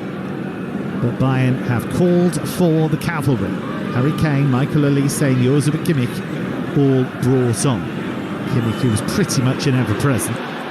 this season. He plays it over the top. Sané's away. Sané with the shot. Brilliant save by Trubin. He spread himself so well, the Ukrainian. But that's the best chance Bayern have made by a long, long way. And Leroy Sané one-on-one with the goalkeeper couldn't score. But here they come again. Ball to Müller in the area. Right foot shot straight at the goalkeeper. But finally Bayern testing Trubin not once but twice. And again it's Joshua Kimmich. The vision, the ability to play the pass, weak-footed, might I add, with his left foot over the top for Sané, who'd made the dart in behind the Benfica defence. I think he made it pretty obvious where he was going to put it, and Trubin really did read it well. Ball played towards Barreiro, who has been part of a Mainz team that has beaten Bayern on several occasions, actually. Joined Benfica a year ago on a free transfer. Here's Boa. Works it to the right-hand side, and Olise, right edge of the area, goes past the challenge of Dahl, cuts it back, and that's cleared by Antonio Silva from the 6-yard box. But Olise straight away, causing problems. And here he is again. He just wants the ball every single time. Feeds it to Kane in the area. There's the layoff. Kimmich, he went for the pass. Maybe should have shot. And Pavlovic did go for the shot just inside the Benfica area, but he was stretching and he got his left boot underneath it, and the ball sails over the crossbar for a Benfica goal kick. Yeah, and I think Harry Kane is probably offside in the move in the first place. But Sané with that chance, 1v1 against Trubin, and it was really good goalkeeping. And he came out, used all his big frame, stretched his legs almost in a split position to make a great save with his right foot. Live FIFA Club World Cup commentary on Talksport 2. And it is Benfica 1-0 up against Bayern still. Bayern need to avoid defeat to keep top spot.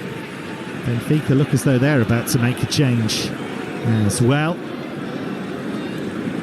We're going to bring on Kerem Aktürkoğlu, the Turkish international. He's a lively forward player. Here is Prestiani, inside right channel for Benfica. Tried to just slip the ball through the gap, but Bayern closed that gap. And would you believe it, Auckland City, the semi-pro team, have scored against Boca Juniors. It's 1-1 in that game. Absolutely remarkable, and without wishing to sound patronising, well done to them, because I have to tell you, the gap in terms of experience, resource, it's just enormous, Dean. It is. We were just talking about the gap trying to close in this competition. That would be a huge headline, wouldn't it? And there's Dahl coming out of the left-back zone for Benfica. He got past Olise and then he went past Müller as if Müller wasn't there. It looks to me as though Thomas Müller, even though he looks after himself incredibly well and absolutely deserves his place on this stage still, does look as though he's literally feeling the heat at the moment.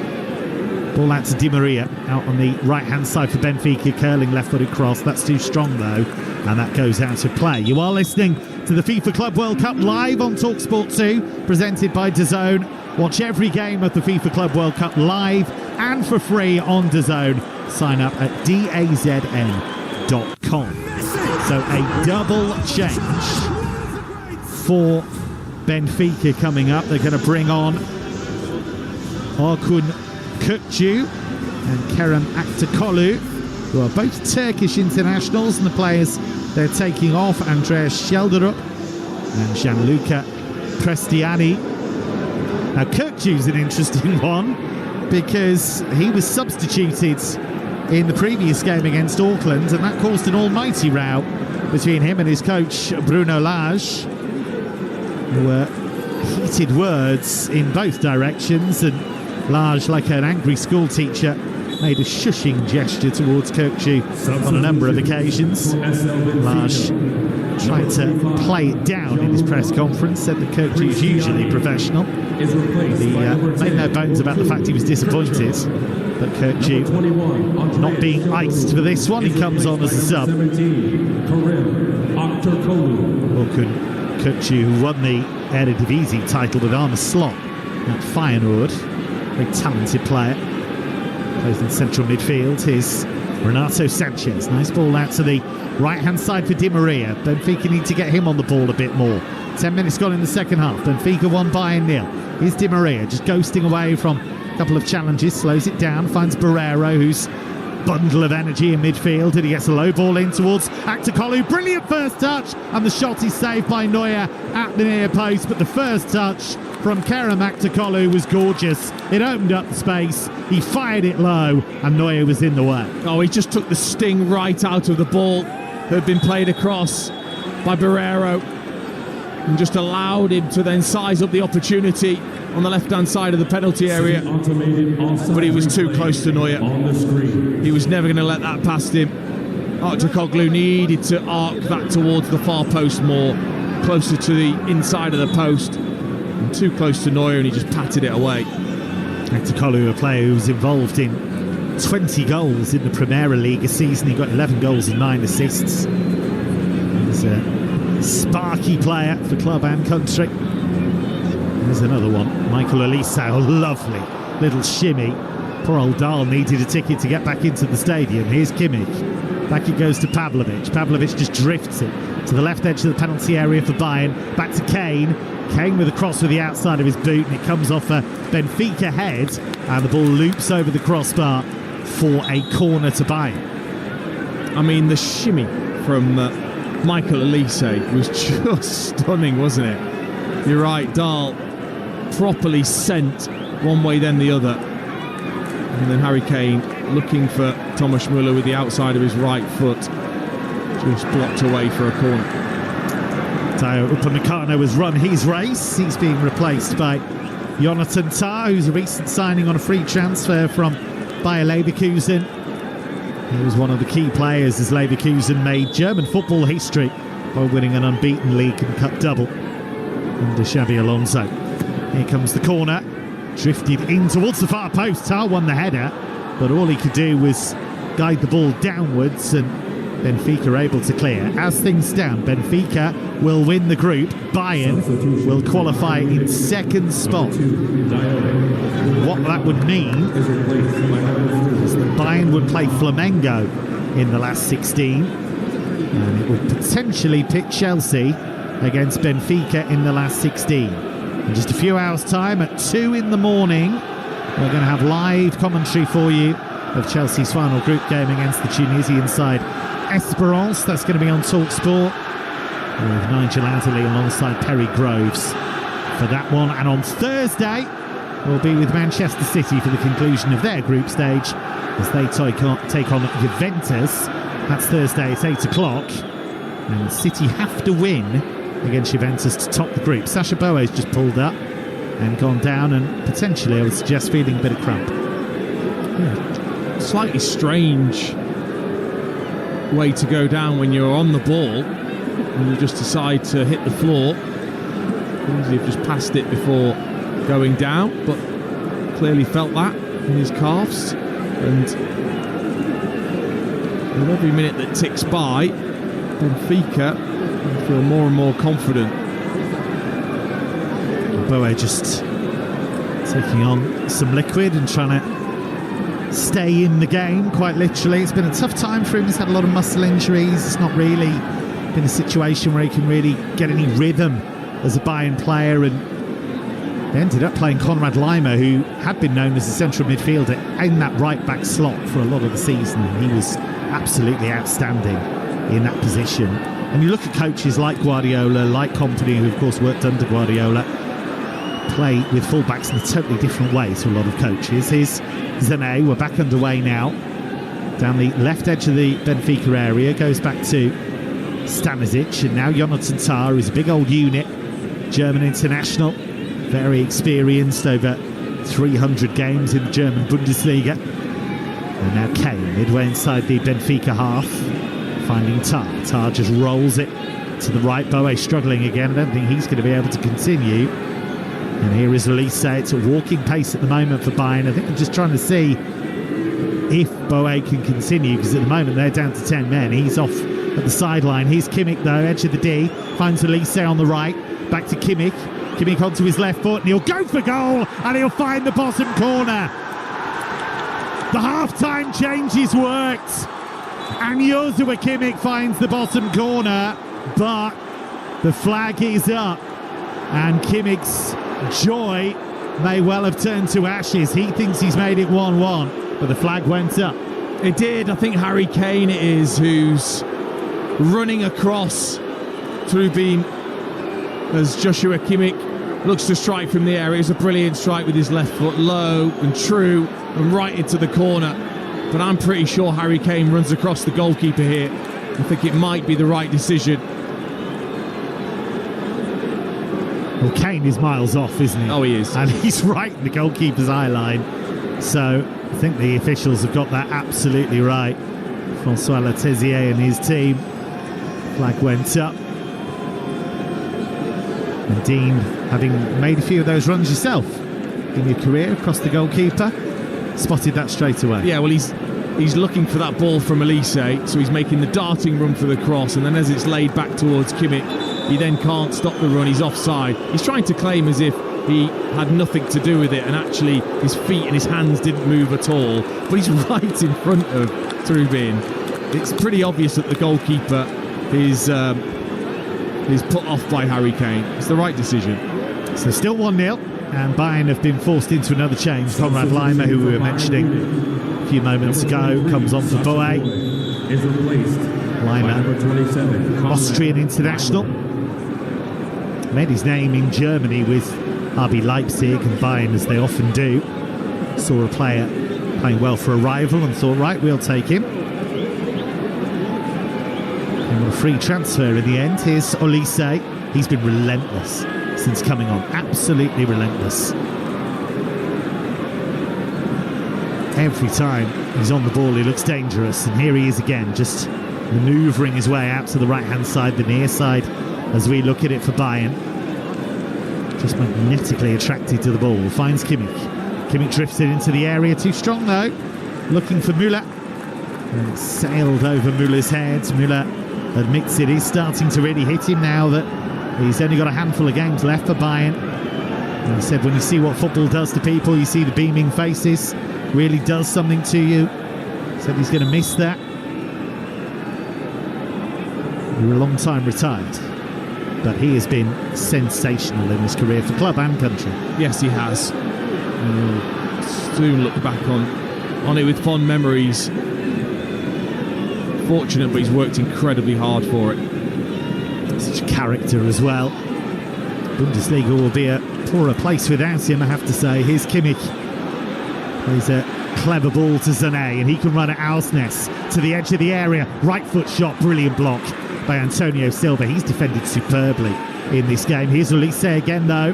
Elise fires it to Müller, right hand side, drifts it to the far post, headed away by Antonio Silva. Not very far. Guerrero with a low ball towards the penalty spot, looking for Pavlovic. Benfica can't clear their lines at the moment. Cross to the far post. Müller keeps it alive with the header, headed away by Otamendi. Good pressure from the Bavarian Giants, but Benfica bending without breaking here in Charlotte. 64th minute on Talksport 2. Benfica 1, Bayern 0. Bayern looking to wrestle top spot away from Benfica, but at the moment they're finishing second in the group. Here's Kimmich, inside right channel, out to Elise. Elise with Dahl for company, doesn't want to get tight to him, and Elise just uses that space to find Kimmich.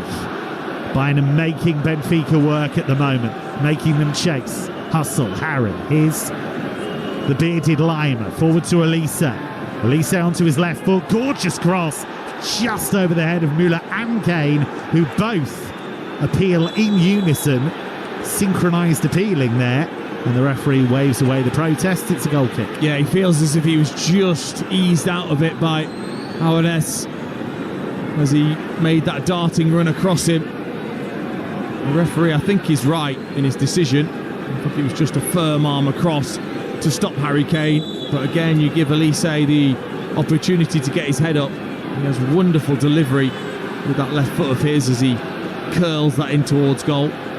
Interesting situation in the other game, by the way. It's 1-1 at the moment between Auckland City and Boca Juniors, but that game's been delayed because of adverse weather conditions. Now that makes things interesting only really if Benfica were to lose this game, because if they were to lose, Boca Juniors would know what they would have to do in the rest of the game. Now, of course, it's only 1-1 at the moment, so they'd need to score a lot of goals to produce the kind of goal difference swing that they would need, but that's the situation at the moment. That game's going to finish considerably after this one. Here's Kimmich looking for Elise, edge of the area. Elise with the volley cross, looking for Müller. It was just over his head. But here's Müller again, finds Lima. Right foot shot off the far post. And the flag's up again. Konrad Lima rattled the woodwork for Bayern there, but it would not have counted. Lovely move though, wasn't it? Elise again, just stunning. He just sees a gap between a player's legs to play the pass in towards Müller. Lovely little reverse flick from Thomas Müller. Lima is just a fraction ahead as he strikes the post with his effort, but Elise again just being able to spot the pass between players now. He doesn't get many goals, Konrad Lima. He's only got 4 in his Bayern career. 86 Bayern appearances before this game. Bayern looking to win the Club World Cup for the 3rd time in their glittering history. They won the old version of the tournament in both 2013 and 2020.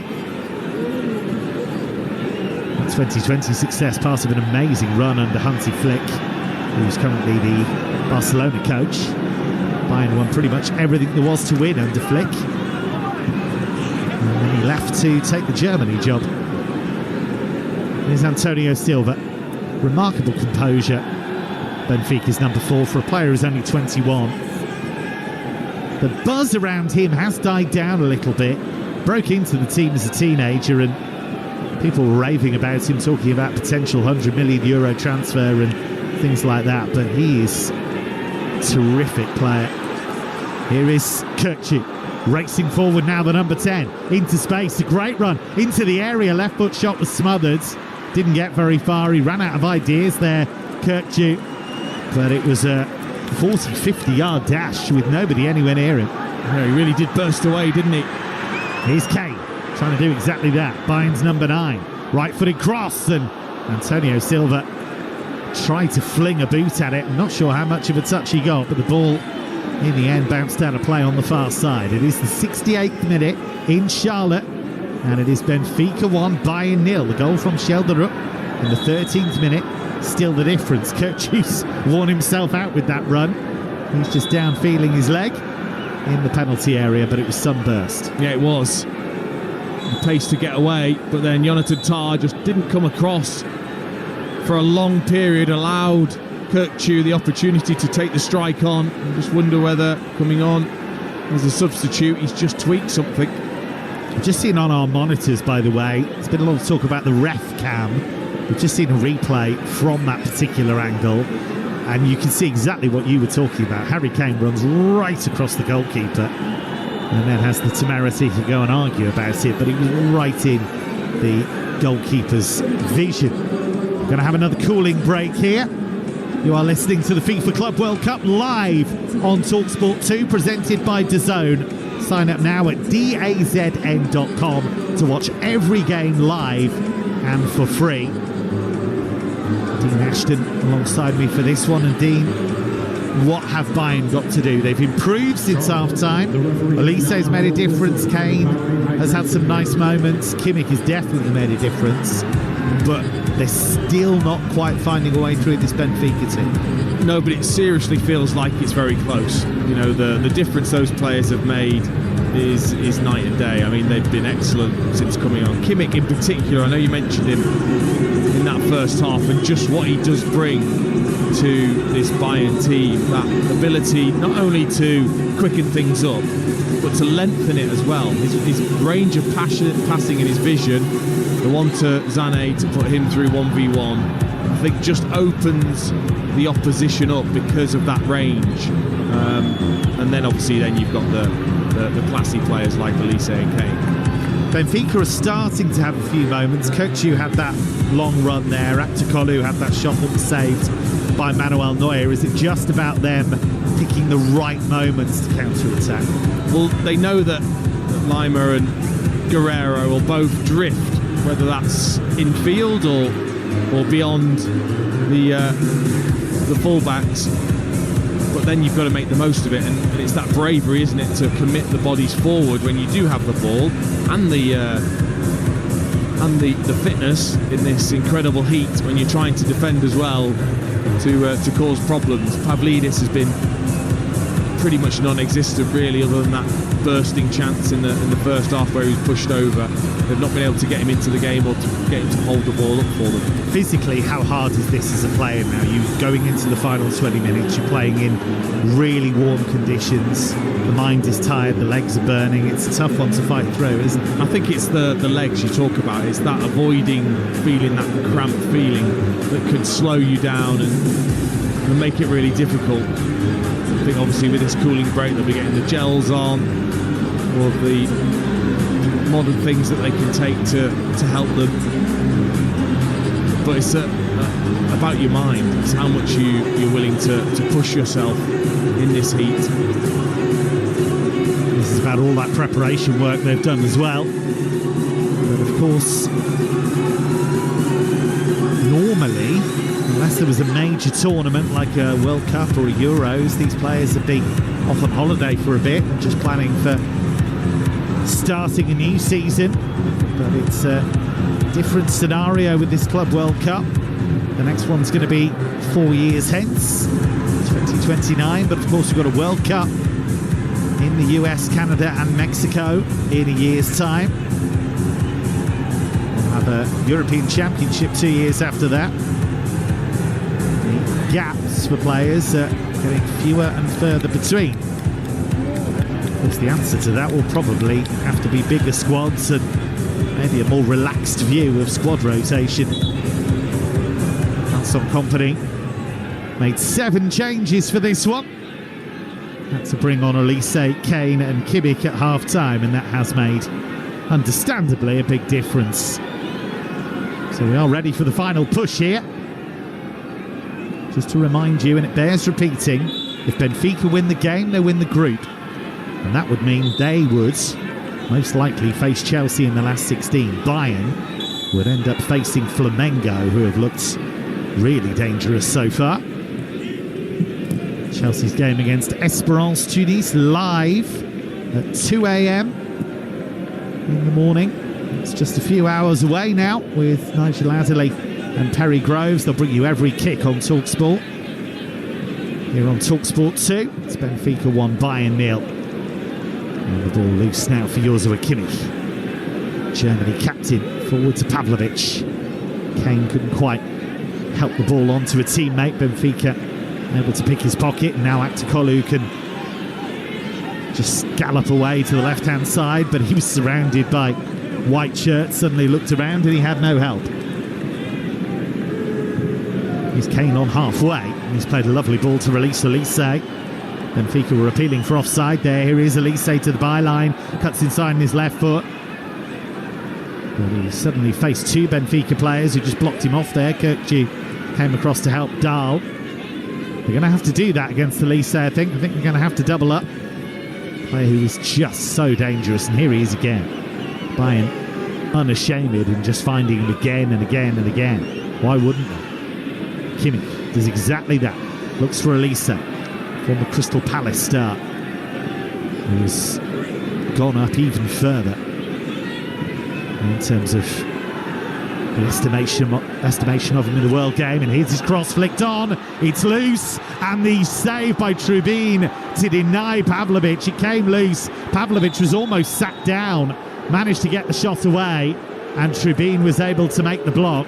Bayern had so many bodies in there, but the free kick's been given Benfica's way, but that was a scare for the Portuguese side. Well, it's the ability again from Michael Elise from wide areas. This time he didn't look to take on or go back. He just got out of his feet and whipped in a savage cross for a defender to deal with. Honestly, it just skipped across 2 lots of hairlines and eventually just fell to Pavlovic in the area. As he was falling, took the strike on. Trubin had to be there again to stop Bayern Munich, but it was a wonderful, difficult cross for Benfica to deal with. Very much established as Benfica's number one goalkeeper, Anatoly Trubin. He said it really helps facing Angel Di Maria in training because it sharpens you up as a goalkeeper. So playing with him's been like a fairy tale.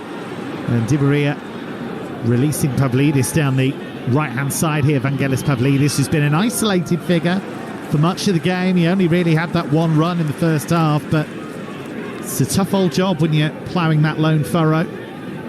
Yeah, but that's the first time in this second half he's just given his team a break with his work. Just running down the right-hand side and winning a throw high up off Jonathan Tah. Vangelis Pavlidis, who's had some real eye-catching performances in his career of late. Scored a hat-trick against Barcelona in a game that Benfica lost 5-4. There's not many people who can say they scored a hat-trick against Barca and lost. Also got a match-winning double against England at Wembley for Greece. Greece's first ever win against England at Wembley.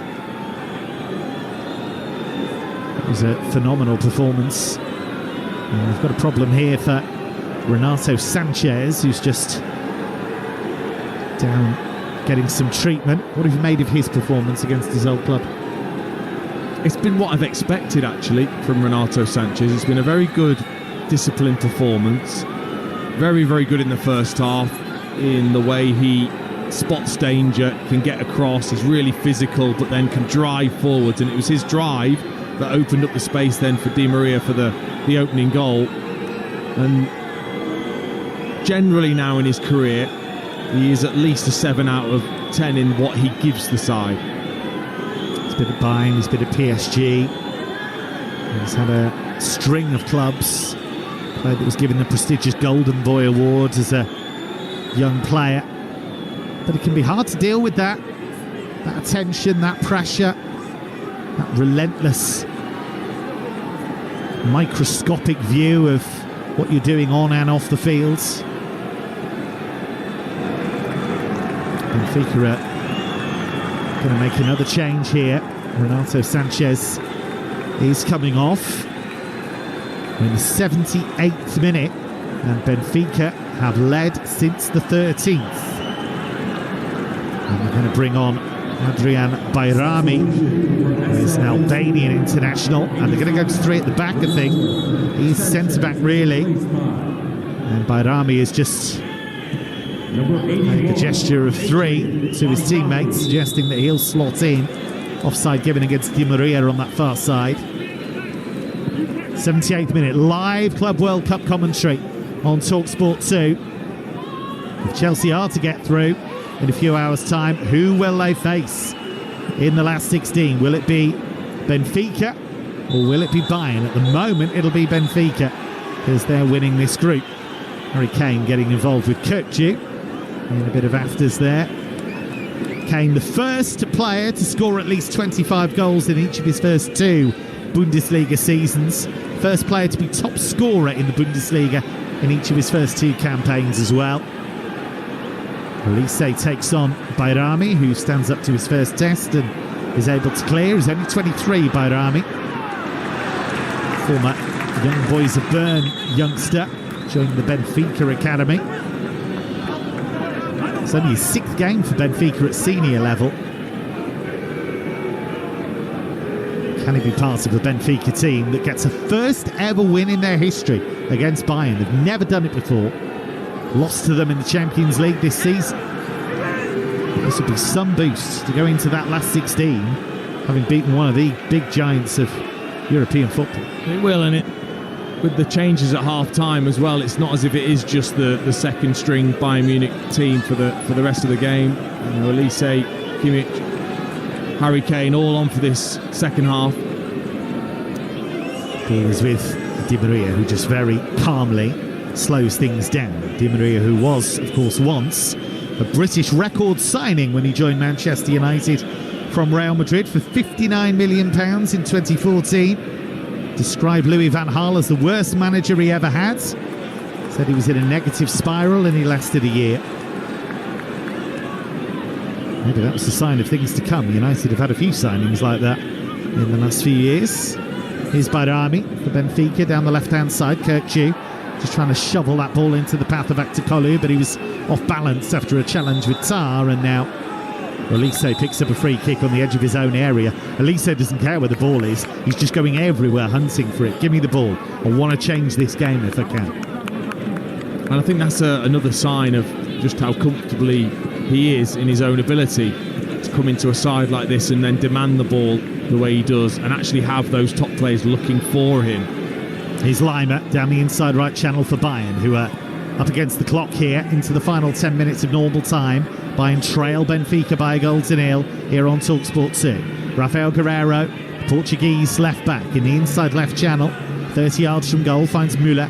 Müller just lays it off under pressure from Ausnes, and now they find Joshua Kimmich inside right channel, about 40 yards from goal. Infield to Tar. Tar tries to stroke it forward. He's better than that. That was given away cheaply.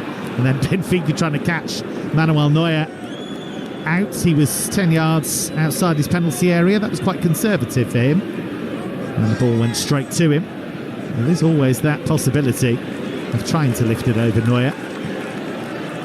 Yeah, it was Kirkju that had the effort. I mean, he was probably 20 yards inside his own half.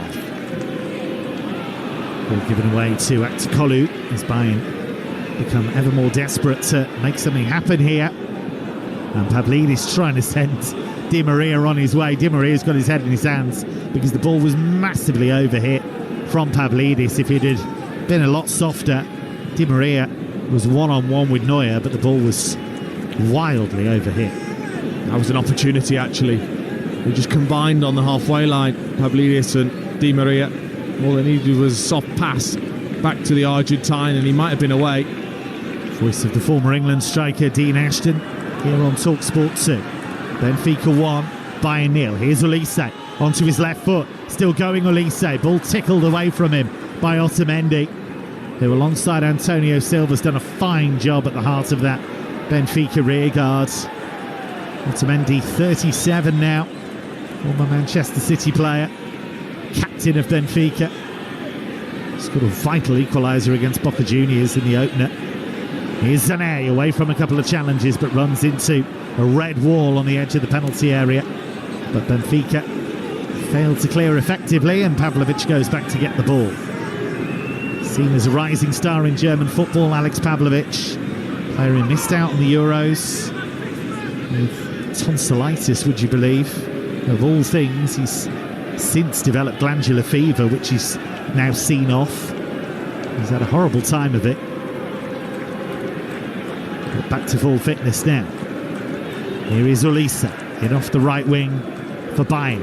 Kimmich, slide rule pass finding Lima, and his cross is too close to Trubin, who just catches it at the near post, and Bayern not quite finding the magic touch to unlock this Benfica team. They go long, Benfica looking for Di Maria, but that's a forlorn chase for him, and the ball just bounces out for a throw on the far side, the Bayern left. Yeah, they are starting to look weary though, Benfica. Incredibly deep in the way that they're defending, the positions they're picking up. There is Zane in off that left touchline, finding Pavlovic inside left channel, 25 yards out. Kimmich to Lima. Lima's cross to the far post. It was towards Kane. Really important header by Antonio Silva. If he hadn't got there, Kane was free and easy at the far post. Brilliant defending. It's a corner. Yeah, it was a crafted ball, wasn't it, from Lima? Just arcing that in from a narrow angle.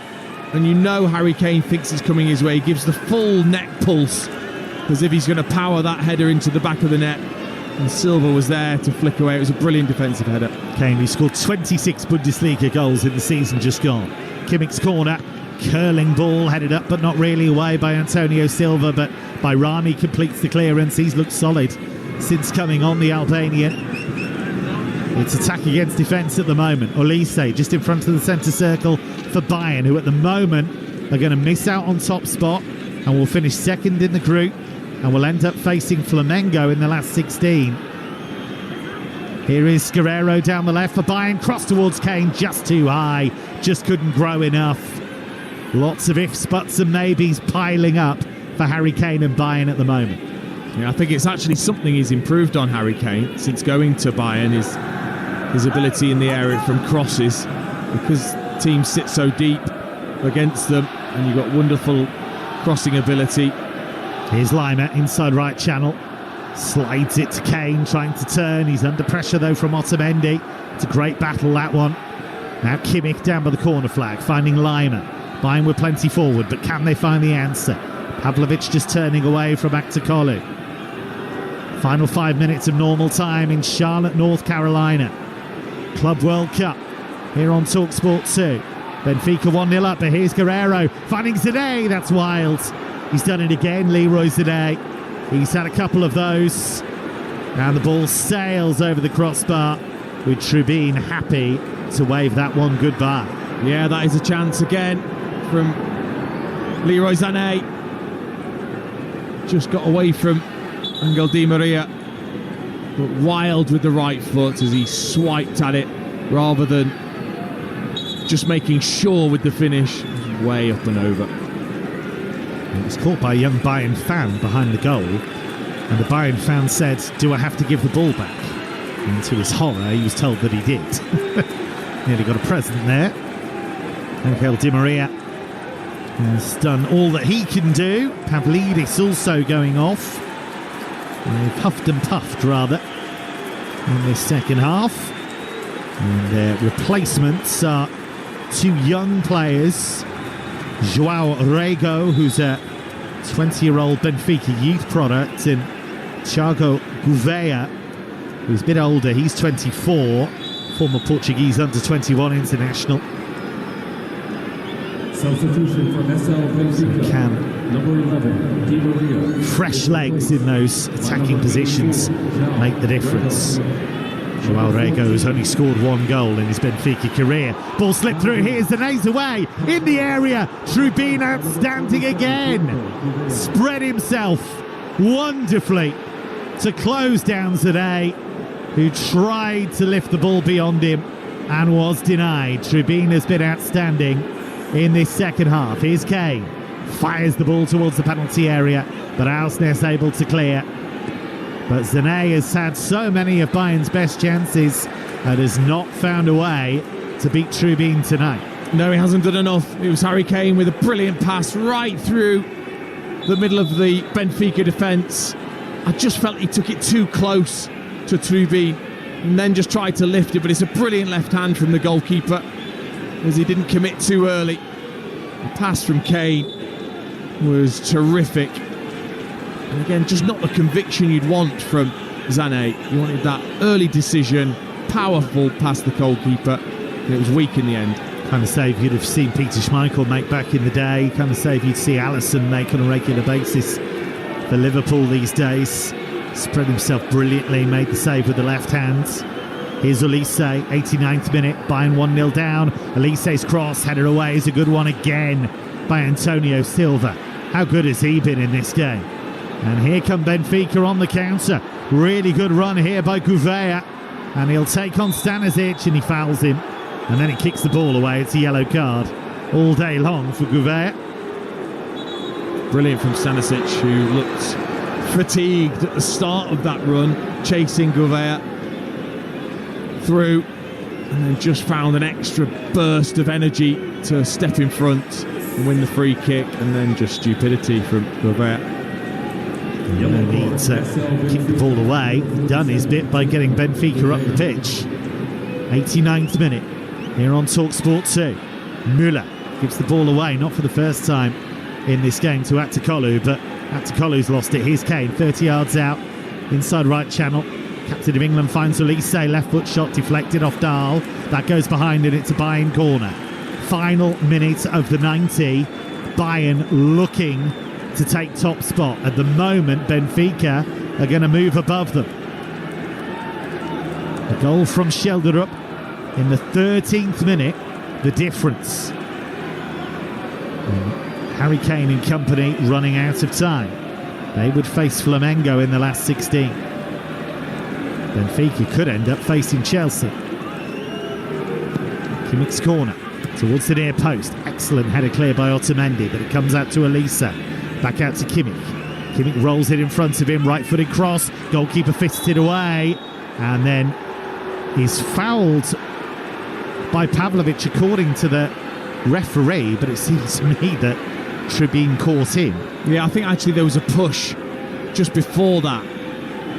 It possibly was by Pavlovic, and then Tribin came and punched away and took Pavlovic out at the same time. That's how it felt. Well, Vincent Kompany was looking at the fourth official screaming, what has he given? 8 minutes of added time. That's what we're going to have. 8 minutes that separate Benfica from the first win against Bayern in their whole history and top spot in this group. The total attendance for this match is 33,208. Chelsea hoping to secure their place in the last 16 against Esperance. It's going to be in about 4 hours' time over on Talksport. Kick-off of that one.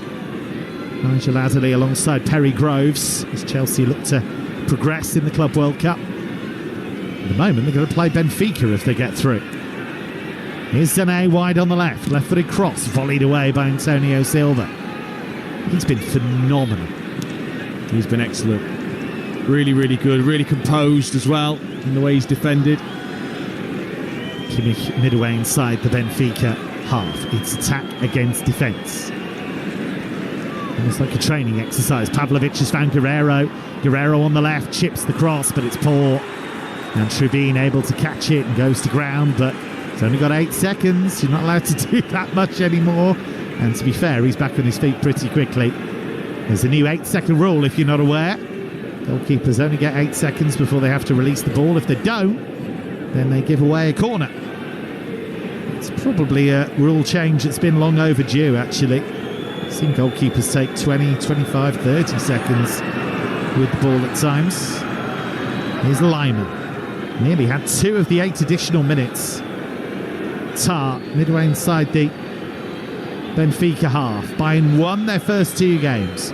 Beat Auckland City 10-0. Beat Boca Juniors 2-1. But staring down the barrel of defeat here. And even with Elise, Kane and Kimmich on in the second half, they've not been able to find an equaliser yet. Lima tight to the right touchline. Lots of Benfica fans waving Benfica and Portugal flags. Here's Elise with the shot from range, left-footed, and he got underneath it. And Tribin, unmoved, sees that ball sail over. Yeah, you're expecting excellence now from Elise. You're expecting something special when he gets in those positions. I thought his finish against Boca was outstanding. We saw that space early and fired in. That wasn't so good. It's a decent enough strike, but a good 3 or 4 yards over the top. And Benfica have got still 5 minutes to deal with, and it just shows, you keep going down with cramp, it's going to be added on at the end. Still 5 minutes for them to survive. Headed away by Tar, looking for heels of Kimmich, who goes down, but the referee doesn't give the free kick.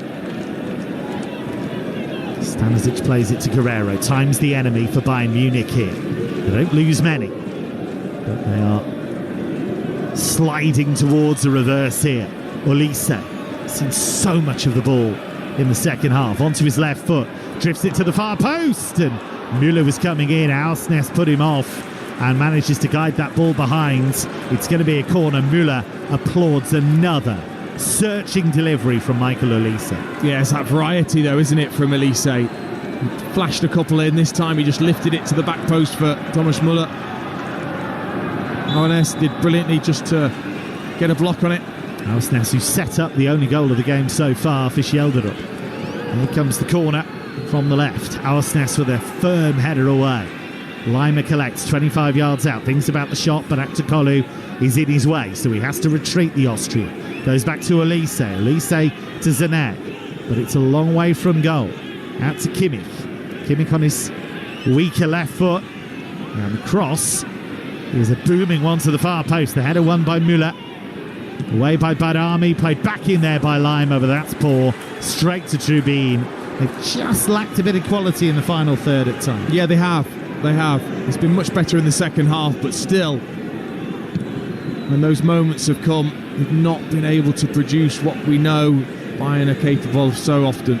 Tribune just keeps booting it upfield, way over the heads of his forwards. I don't think they're thanking him for that, because he's just given the ball straight back to Bayern. I think he's going through the same kind of routine of catching a cross, going to ground, remembering there's an 8-second rule, then he panics and just boots the ball away. Here's Stanisic for Bayern. We've had 5 of the 8 additional minutes.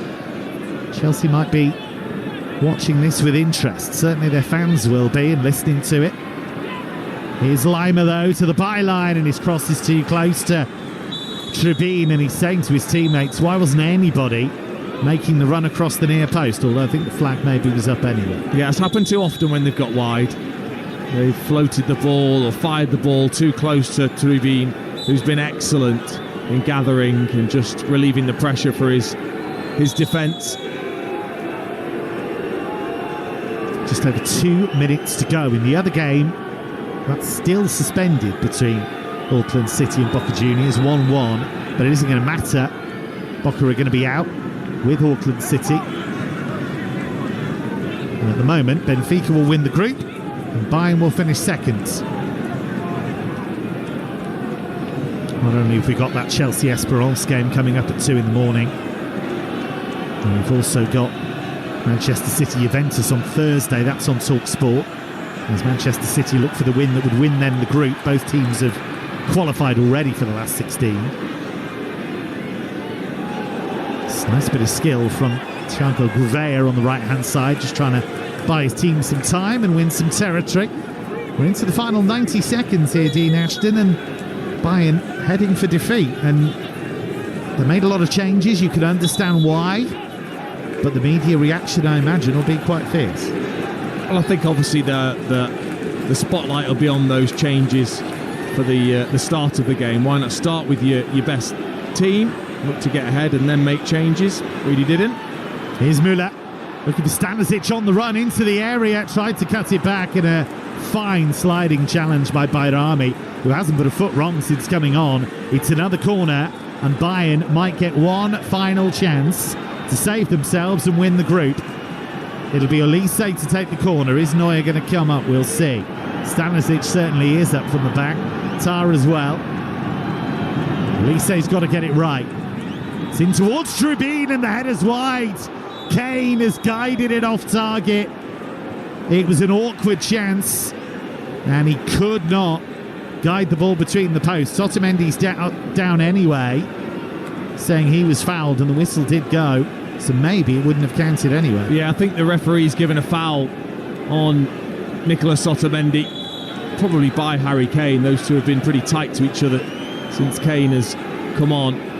There's not a lot in it. He just gives him a bit of a shove, and then it comes right off his shoulder, Harry Kane, when he thinks he should score ahead of Tribune.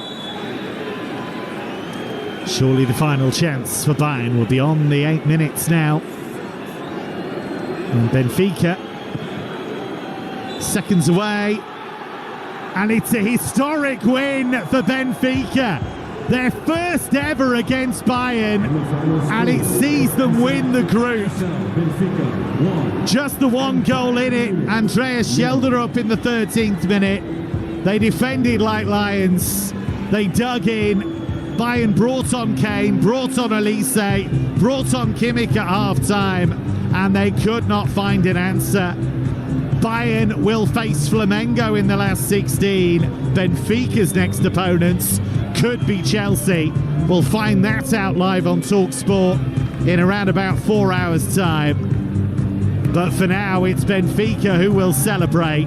They win the game, they win the group. The final score, Benfica 1, Bayern 0. And Benfica, I think, deserve it in terms of that defensive work. That first half performance was excellent. They then hung on for the second half, where they had to withstand some chances. Their goalkeeper, Tribune, was excellent. Antonio Silva was magnificent alongside Otamendi. And they deserve it. You know, Bayern were not good enough in that first half, and they paid the price because of it. And a real boost. What a confidence boost for Benfica going on for the rest of the tournament. Well, time now to pick our man of the match, all thanks to DAZN. Man of the Match on Talksport 2, presented by DAZN. Watch every game of the FIFA Club World Cup live and for free on DAZN. Sign up now at DAZN.com. Well, Dean, there are a few potential candidates, but I think I've got an idea of who you're going to go for. Well, I'm going to go for the goalkeeper, Trubin. I mean, Antonio Silva was magnificent, but Trubin, for me, in those really big moments against Leroy Sané in particular, it was key that he made those saves. And actually then, to relieve the pressure time and time again, coming and claiming the crosses, making sure those crosses from the byline didn't get across to Bayern Munich players. I thought he was brilliant all game. Well, that was our Man of the Match with DAZN. Watch every game of the FIFA Club World Cup live and for free on DAZN. Sign up at DAZN.com.